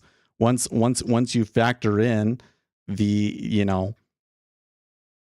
the kurtosis, essentially. I don't know what I'm trying to say. But then what you'll say is, but I'll have a stop. When it comes over here, I'll put this over here. Okay. So what that does when you have a stop is that actually just makes this bump higher, right? So now you get something like this. Yep. And now this hump is a little bit higher like that, right? And you might actually even be taking some that were winners before. So the height of this peak right here is actually going to be lower than this peak, because there are going to be some winners that you were catching before that are going to end up losers because of your stop. Right. stop loss is not risk management. Okay, well. It's like on a roulette table, there's a way to get 50% win rate on double zero table, but you're just trading win rate for a larger loss distribution.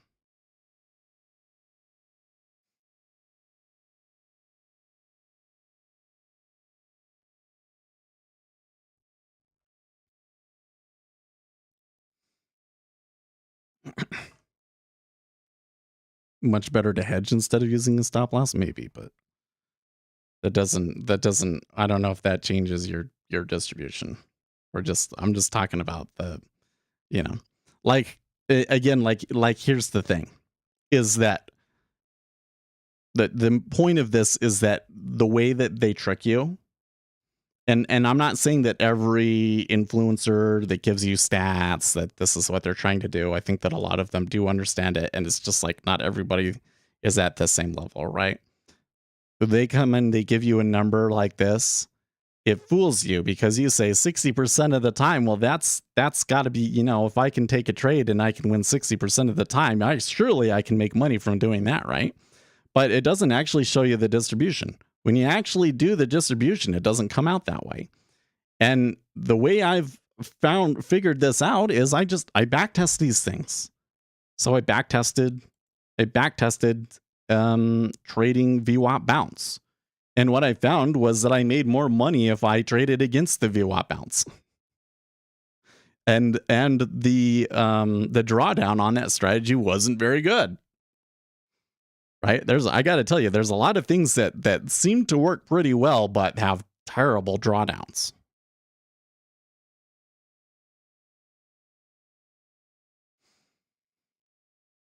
Sharp ratio means even more. Yeah, Sharp ratio is a statistic that can definitely be manipulated, but like, let's get yourself to the point where you even get a good Sharp ratio. Like, if you can get a Sharp ratio above 1, that's impressive.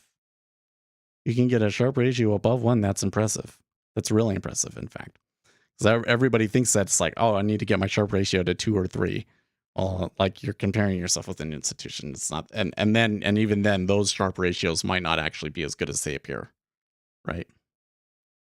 Just setting an arbitrary stop loss is not good risk management.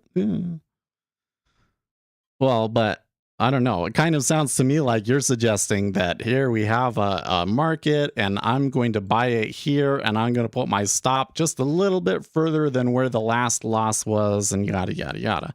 But here again, what makes you think that because it stopped here and this is a higher high here, now I'm actually not taking it here, I'm probably taking it here, right? That this is actually leading it to go higher. It doesn't. And so when you backtest that one, it's the same thing. It's the same problem. It's like this pattern right here. You take this, in order to have a positive expectancy, you actually need, or when I tested it, it was you took this distance right here and then times that by 2. And that was your stop. And then it had a positive expectancy of you getting it up to here. And I think I was even doing equal risk reward, so it was okay. But so it was like you would take it up here, right? And then it had a positive expectancy. So what does that tell you? Actually, markets are really random, and when you have a point like this, that everybody thinks matters, that actually means that it's more likely to just do this than it is to do this, right? Once you start backtesting it, it's not what people say. Like, that's just like, do me a favor. Do serious, like serious. Will you? They always told me, I used to be an LDS missionary. I always said, when you want people to commit to things, you ask them, will you?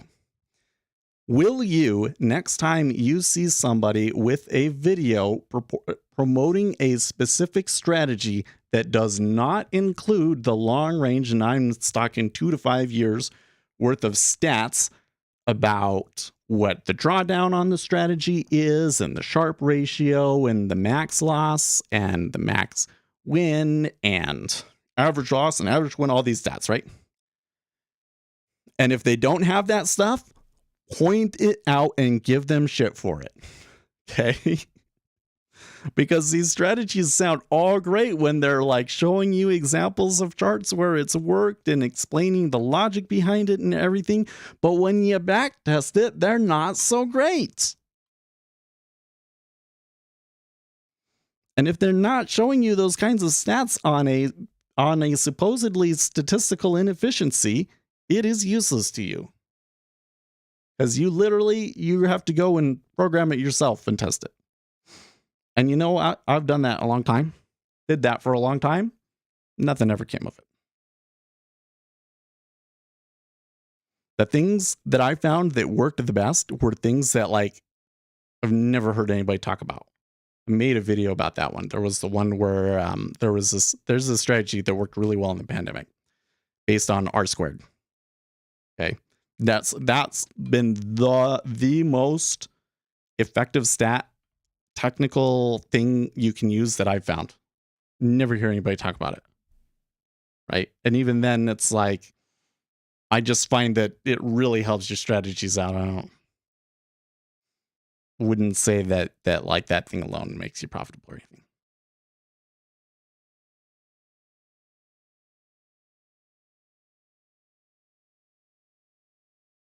Risk management is understanding the worst and best case scenario of a certain. Well, okay. I think that you're kind of. I don't think that is like the generally accepted definition of the term risk management, but I do think that you will have a good approach there. Or the way that I would recommend that you look at it is this. What is the maximum loss that you're going to take in a day? Now, if you really want to be in this game for the long, like optimal, I think it would be 1 to 2%. No joke. Okay. I think that most retail traders would probably do better if they limited their daily loss to 1 to 2%. But you know, like we're all over leveraged. So maybe it's 10%, whatever the deal is, right? But that's the perspective that you need to take it from. So now all of a sudden it's like, okay, I'm only going to take 1% loss, but if you know, I'm going to add extra contracts on this trade, then that means that I can't give it as much room to breathe, right? And if I want to be able to trade like 3 trades, you know, then I'm going to have a stop that says, okay, so if I take my max stop 3 times, then I hit 1%, and then that's acceptable, right? That's the sort of thing that you can have to take the perspective on. And a lot of the time, that's going to mean that your stop is too tight. And that's, I think, with most retail traders, for the sort of things that we're trying to do, usually we have our stops too tight. Yeah.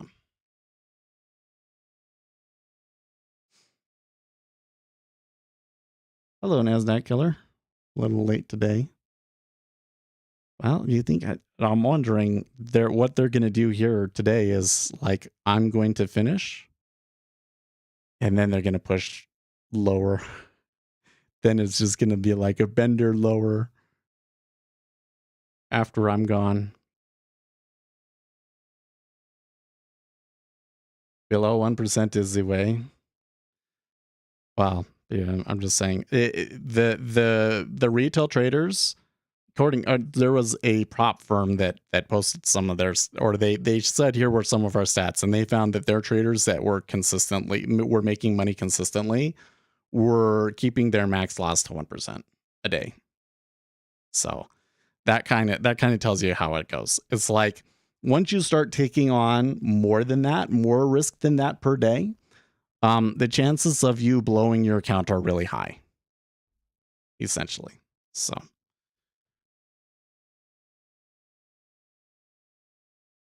Man, when I look at it over here, it's like, oh, I want to click it so bad. We could be up 30, 40 bucks now.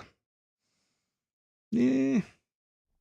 I'm a little too risk adverse these days, aren't I? If I lose 10% in one day, I run out of the window.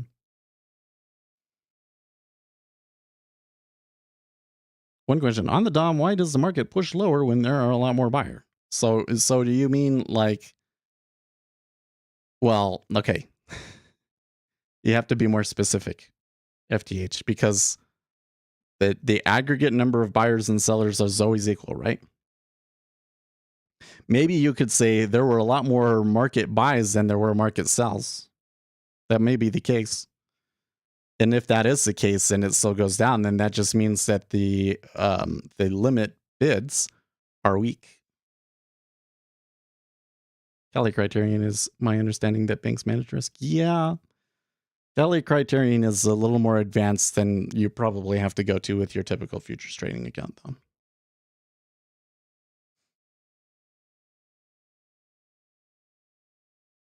I can see the aggregate number higher on the bid side. Oh, sure. Okay, so for instance, right now, the offers are 11,000 and the bids are 14,000, right? That's what you mean, right? So why is that? Well, I think in this particular instance, you're going to see large orders at major targets down below us, right? I'd be really careful with this idea that if the bids are higher than the offers, then I want to buy and vice versa. I've kind of tested that. I mean, I have an indicator that shows that really, really well, right? And my observation is that there is the market will go through regimes where it goes through that. So, yeah, that's not first of all, that's just not a very clear indication of where it's going to go. Now, what the bid versus the ask is on the very inside is very, very effective at predicting where it's going to go on a very short time frame. Okay. But, sometimes they move towards the orders and sometimes they don't.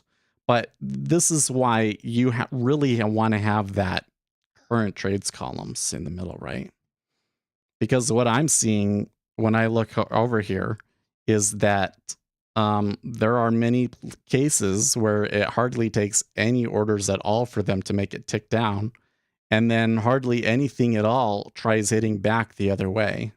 So really what's happening is they're hitting it with tiny orders. The bids are completely pulling and it just keeps going down and down and down. Because essentially the market makers on the bid, this liquidity is like a phantom. They're there to be in line, but when the chance to get the fill comes, they decide they don't want it. Right? So that's what that is. And how do you deal with that? Is that, again, what do you know that's going to predict orders? Right? And think of it as, generally speaking, it's going to be the informed traders that are going to use the market orders, and it's going to be the market makers that are going to use the limit orders. Right? Informed traders like to use market orders, and market makers like to use limit orders. Right? So what does that mean? It means that the market makers are really skittish about taking on long inventory as it moves down. Why do you think that would be? Right? Now, why wouldn't their offers be stronger? Surely, if you move up, you would want to see offers, right? Well, for starters, what do you think the chances are if we're really in a strong trend? What do you think the chances are that I put an order out there that it gets filled? Right? So even if I do want to go short, I probably don't want to show it, right? I may wait for it to get up there and then add them as it goes through. Okay. So this is where you really want to watch that insight again, right? Want to see, okay, so it's moving up, and every time that I see it move up, it takes a lot of volume for them to make it tick up. And then when they move down, all of the orders get out of the way, right? That gives you a very clear explanation of a very clear feeling of what the power balance is in the market. And then the only question you have to ask yourself is, do I know something that means that power imbalance is likely to continue to happen? Right? I think at the moment, I think that we have some, the sentiment is negative. The sentiment is negative, and so that's probably enough for you to take a short. Although it's probably not enough for you to take a short and expect that you won't get much of a pullback on you, right? Could very easily come all the way back up to the highs. Right. But that's kind of what I read into the context of it, but it's all going to be in context of what my larger edge is. Today being just the sentiment. But sentiment on a day like today, especially with it being as strong as it was off of CPI, sentiment can be enough on its own, right?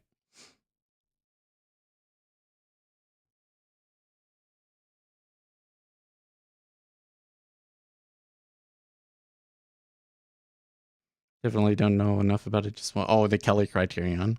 Well, the Kelly criterion, essentially what the Kelly criterion says is that if you come in and you say, okay, I'm going to win X% of the time and I'm going to risk X much, it seems like that should have a positive expectancy. But actually what happens is when you start to factor in the tails and everything, there's a certain point at which you trade too much leverage that you're like guaranteed to blow up. And so how much you trade based on what your win rate is actually not a linear function like we think it is.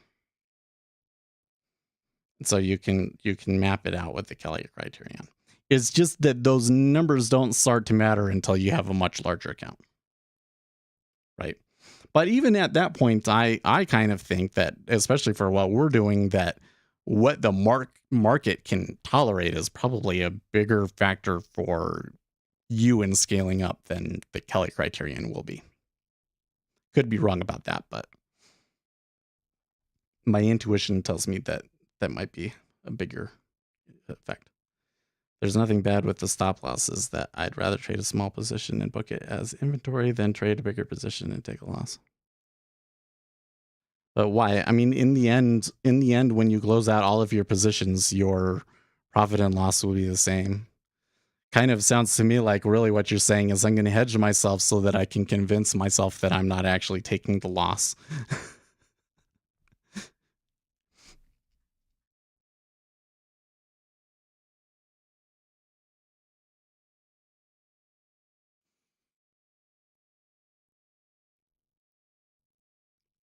The bigger thing here is that like where we want to set or like our hard stop, the probability of that being hit is probably too high for that to really work in your strategy. Right. Like I come over here and like I learned that very quick. Well, not very quickly, but I learned that the hard way in ES, right? Is I only want to risk like 2 points. Well, that's not going to work when the market is moving five points a swing, right? It's just not. In this market, you probably have to have a 10-point stop, if not more than that. That is if you want to be in the trade for like 30, 40 minutes, you probably need a much larger stop than that, right? That's why I come over here. Sometimes I'm willing, I would prefer to take it off at -10, but sometimes I'll let it go even -20 just because I'm getting to a number where it's like, it really shouldn't be doing that unless I'm like dead wrong. Right.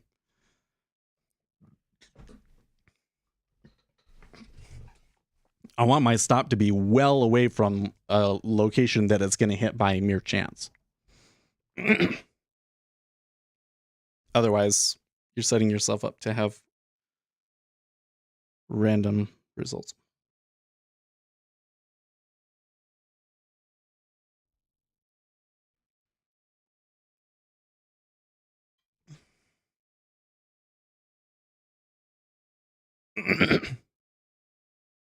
You wait for the reversion to happen even at a loss.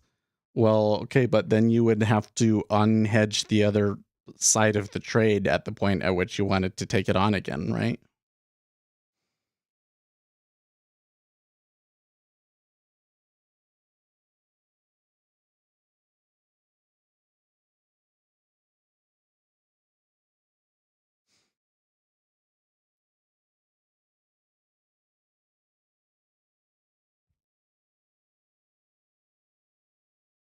So the 30 and the 10 sure look like they want to go lower, but the 5 is not anywhere close to that.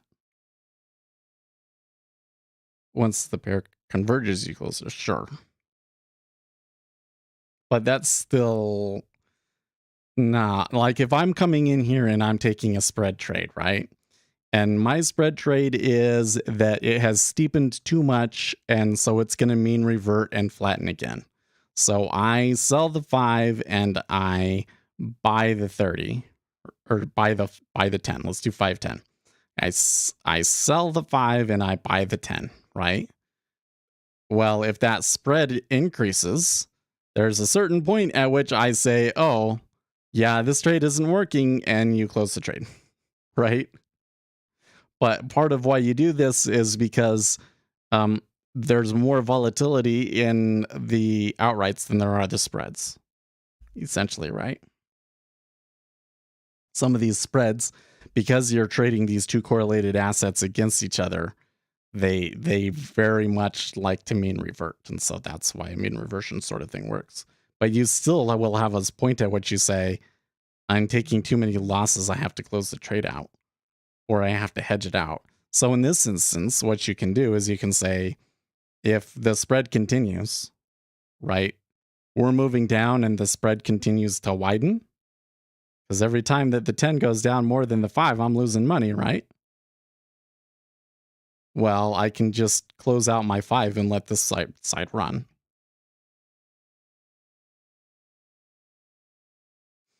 Why do you buy 5 and sell 5 and buy 30? Well, I'm not recommending you do that at the moment, but that's like an example of a trade, is that you're looking for the difference between, so just look at my DOM right here. Look at this. Since last time I reset it, 10 is about where it was, 30 is higher, and 30 is lower and 5 is higher, right? So what is this? Okay. It's tilting up, that is steeper. Right? If it was going this way, it would be a flattener. This is a steepener, right? The market is experiencing a steepener today. Okay? So if my trade is going to mean revert and flatten back out, right? Then the trade would be sell the 5 and buy the 10. Oh, is that what I said the previous time? Oh, I had it. So I want to buy, I want to blah, blah, blah, blah. See, one of the difficulties with spreads is that your brain can kind of get mixed up. I want to sell the 5 and buy the 10. So if this spread continues and we move down, then what I would want to do is close out my 10-year trade and let the 5 ride. Right? I'm not going to make as much on this side as it moves down, but at least at that point, I'm not getting through. Now, why wouldn't you just close both sides of the trade? Well, you could. You could, because now you're still in a trade. And if you're already to like your max stop loss, then you're gonna want to take both sides off, right? You don't want to take both sides off. That's what I was saying. It kind of sounds to me like you're saying, I'm just going to say I'm hedged when the reality is I'm taking on more risk. The book you recommended is not an easy. I tried to warn you, didn't I? Here's the thing, though, Donde. Read through the math of it. Here's how you have to approach books like that. Just what is the word that I'm looking for? Just accept the fact that a lot of what you're going to be reading at any one moment might not make complete sense to you in that moment. So that book is really good at, it has like takeaways at the end of every chapter. So really pay attention to those and remember those. And, it's kind of hard to see where the book is going until you've like read through the whole book. But once you get to the end of the book, it kind of makes sense. So, and then you can come back and you can read it again and you can say, okay, now that I understand the higher level thing, and maybe I've read a couple of other studies and stuff, now I come back to this and I read it again and it makes a lot more sense, right? So you're just kind of have to say, I'm not going to absorb every piece of information from this book on my first reading. Is essentially, you're going to have to take that approach to almost everything like real advanced knowledge that you can gain about the market, is it tends to be complicated stuff. Math isn't your strongest subject. Well, I don't know what to tell you then. Yeah, you're building an initial framework that then allows you to attach new information to in the future. Yeah.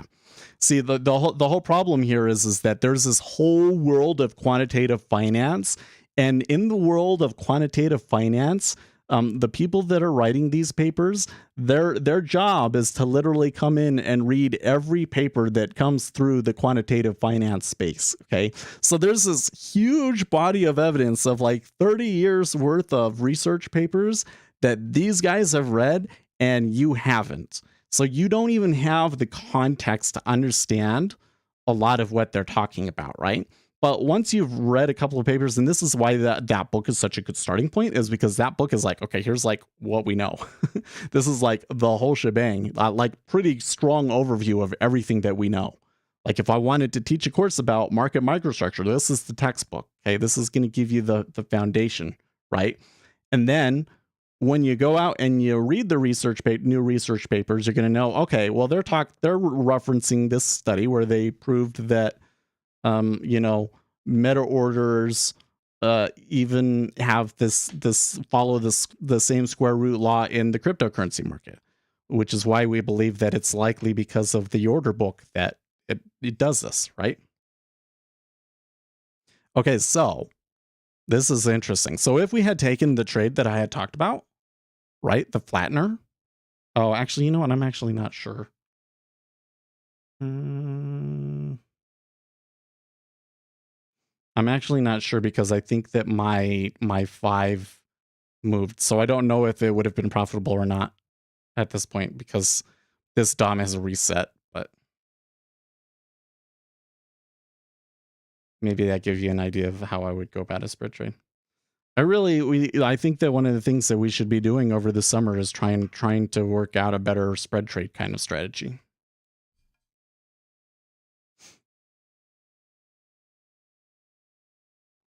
I got a person in my workplace that does that exactly. He just reads paper all day and creates reports for us. There you go. Yeah.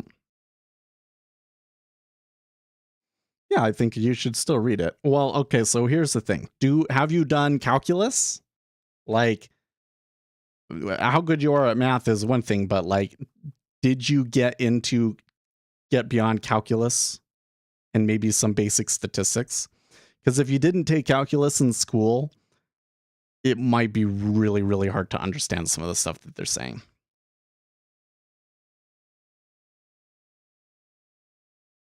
But I wouldn't say you have to get good at it because what's happening is, well, really all they're doing is they're proving it to you. Make note of what the final results are and what the implications are. And then after you go back over it again, then you can be like, okay, I want to understand this one a little bit more in detail, right? Because is it really that hard to come in and say, okay, so we want, oh, I forget what the name of the, oh yeah, it's Y. Y is a constant times omega, which is the volatility, times the square root of the size of the meta order over the volume for the session. That's not so difficult, is it, right? But when you're just looking at it and you're not like a mathematician, you don't realize that, oh, okay, this means that if I replaced Q for like 0.1 of V, then this is going to come out and the square root of 0.1 is so these will cancel out and just be the square root of 0.1. The square root of 0.1 is the same as 1 over, oh, forget how you do it. If it was 0.01, it would be 0.1. So if it's 0.1, I think that means it's 1. So then that means that, no, that's not right, is it? That's not right, is it?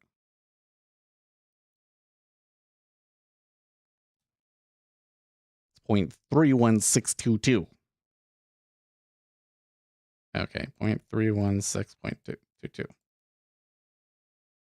Okay, so here you have this situation where, right, 10% of the volume is responsible for 30% of the volatility, right? And actually, the smaller it is, the more it is. If it's 0.01, okay, the square root of 0.01 is 0.1.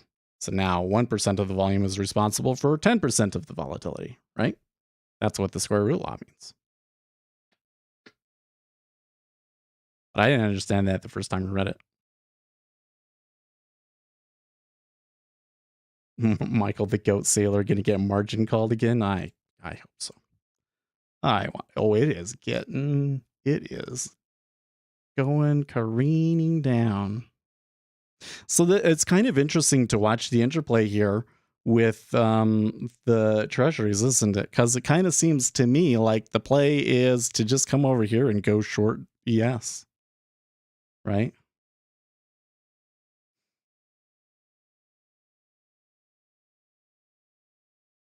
All these stat and math models and best hedge funds still lose money when the market goes down. Yeah, probably tend to make a when the market is going down, even the very best just kind of like break even, right?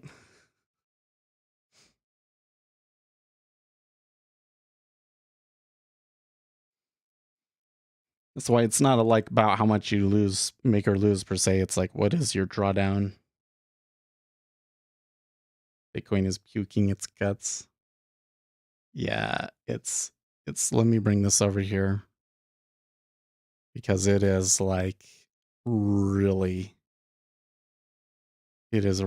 starting to careen down now. It is, the speed is increasing. Okay, thanks for stopping by, G59 fan. I feel like we had some good conversations, but I also feel like I was like really excessively ADHD today.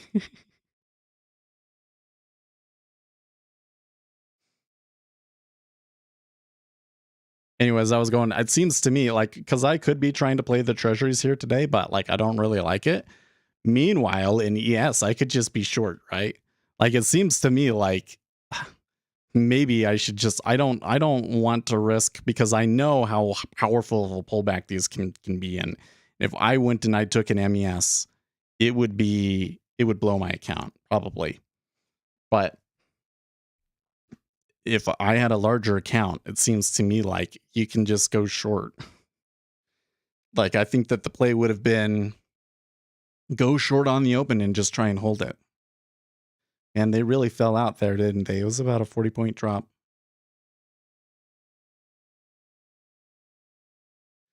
But that not good enough. I mean, your pension. Well, listen, don't risk your pension fund on this. No. But don't listen. Put your 401k and your IRA into an index fund, okay?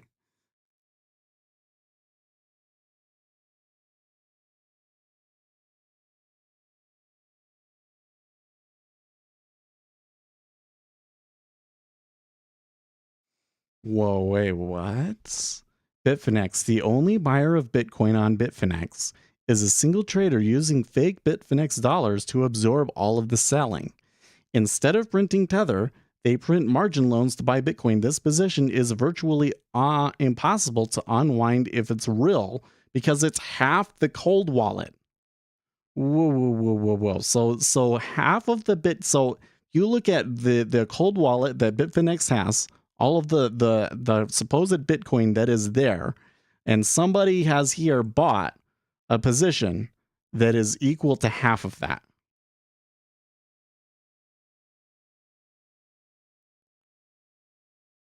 Supposedly. Sure, the index funds are going down too.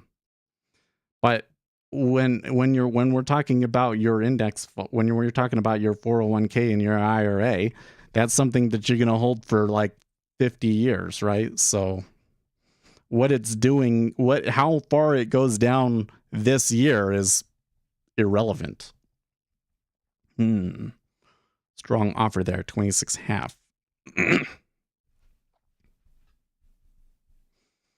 30K to 20K, bro, working 10K increments. Did they halt Bitcoin? It's not changing.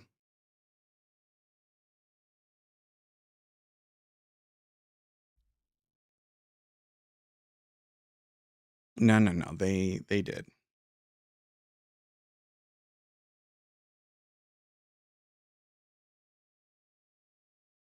Yeah, I am seeing some volume.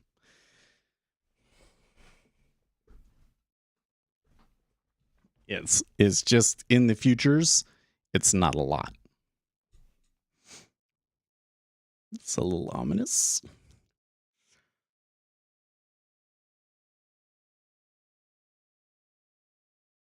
You the only one long this markets? Probably.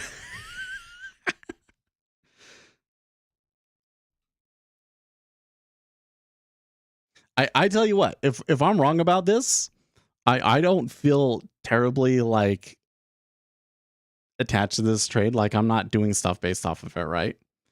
But it seems to me that this market is free to fall to 3,400. Like after that CPI print, that was like, that's where we're headed, right? And I think that almost everybody in the market has kind of like decided that that's what's going to happen.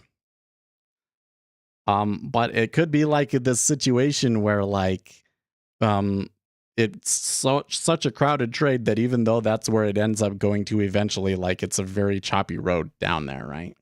Because there's just not enough liquidity for everybody to sell it and do that.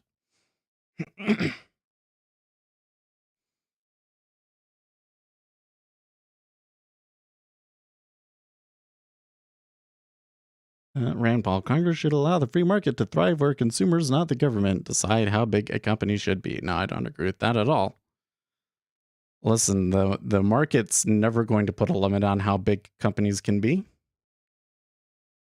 This is this same libertarian nut job ideal that the market is perfectly efficient, and it's not. Or that the market will always find the optimal solution. It does not.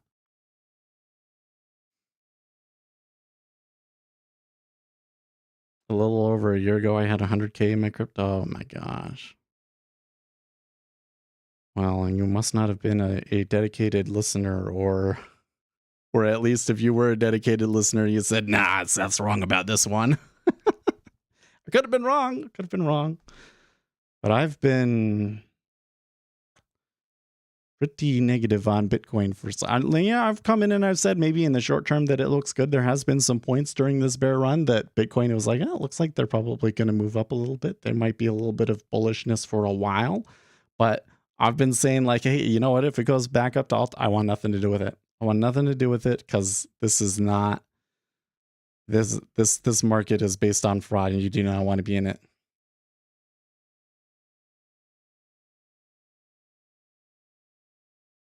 Look at the US 100 and S&P. Why would I do? Why? I'd have to open something new. Just tell me what it would look like. I don't know if I'm like, well, the thing is I'm going to go through all this effort to open that up, and then we're going to look at it for like 10 seconds and I'll close it. That Dogecoin millionaire dude. Madi, I'm really shocked that the Dogecoin millionaire guy is like still positive. Like really. But I did see that Karam Stefan talked to him again over the past week or something like that, right? Like, here's the insane thing with the Dogecoin millionaire dude, though, right? What impact do you think it will have if he sells $250,000 worth of Dogecoin? Right? That might actually be able to take him below his initial, what was that, 100K investment or whatever the deal was? Like literally at the top when it was like this insane hype was like the perfect opportunity to sell, that you would actually have the liquidity, right? Like you could like it. This is where I think things kind of get really interesting when you think about how do you have to trade if you're a large trader, right? If you're a large trader, you might be able to come in and say, okay, Dogecoin is like super insane, but there is a possibility for it to go even higher. But here's the thing is that if it does go even higher and then kind of comes back and then I start trying to sell it at that point, my impact is going to be too strong and I'm not going to get what I want. So it's better for me to sell into this strength instead. Right? You can get this, you can get that where, yeah, it probably will go higher, but this is where I have to get out because this is where I'm going to have the liquidity to do it.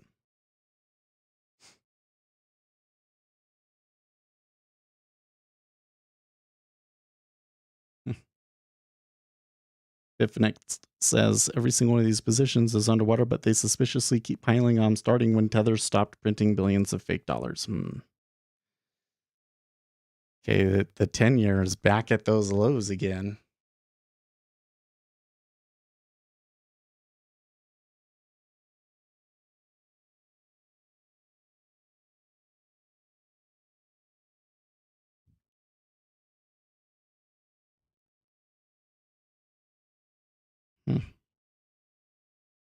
It's time for me to get going, guys. I would love to sit here and watch crypto just crash, but I have to do the regular job. So I feel like there's more things I should say. I wasn't always the most organized thoughts, but we can talk tomorrow. So see you guys in the meantime. Stay profitable, friends, or at least don't blow it all, because this is a very, very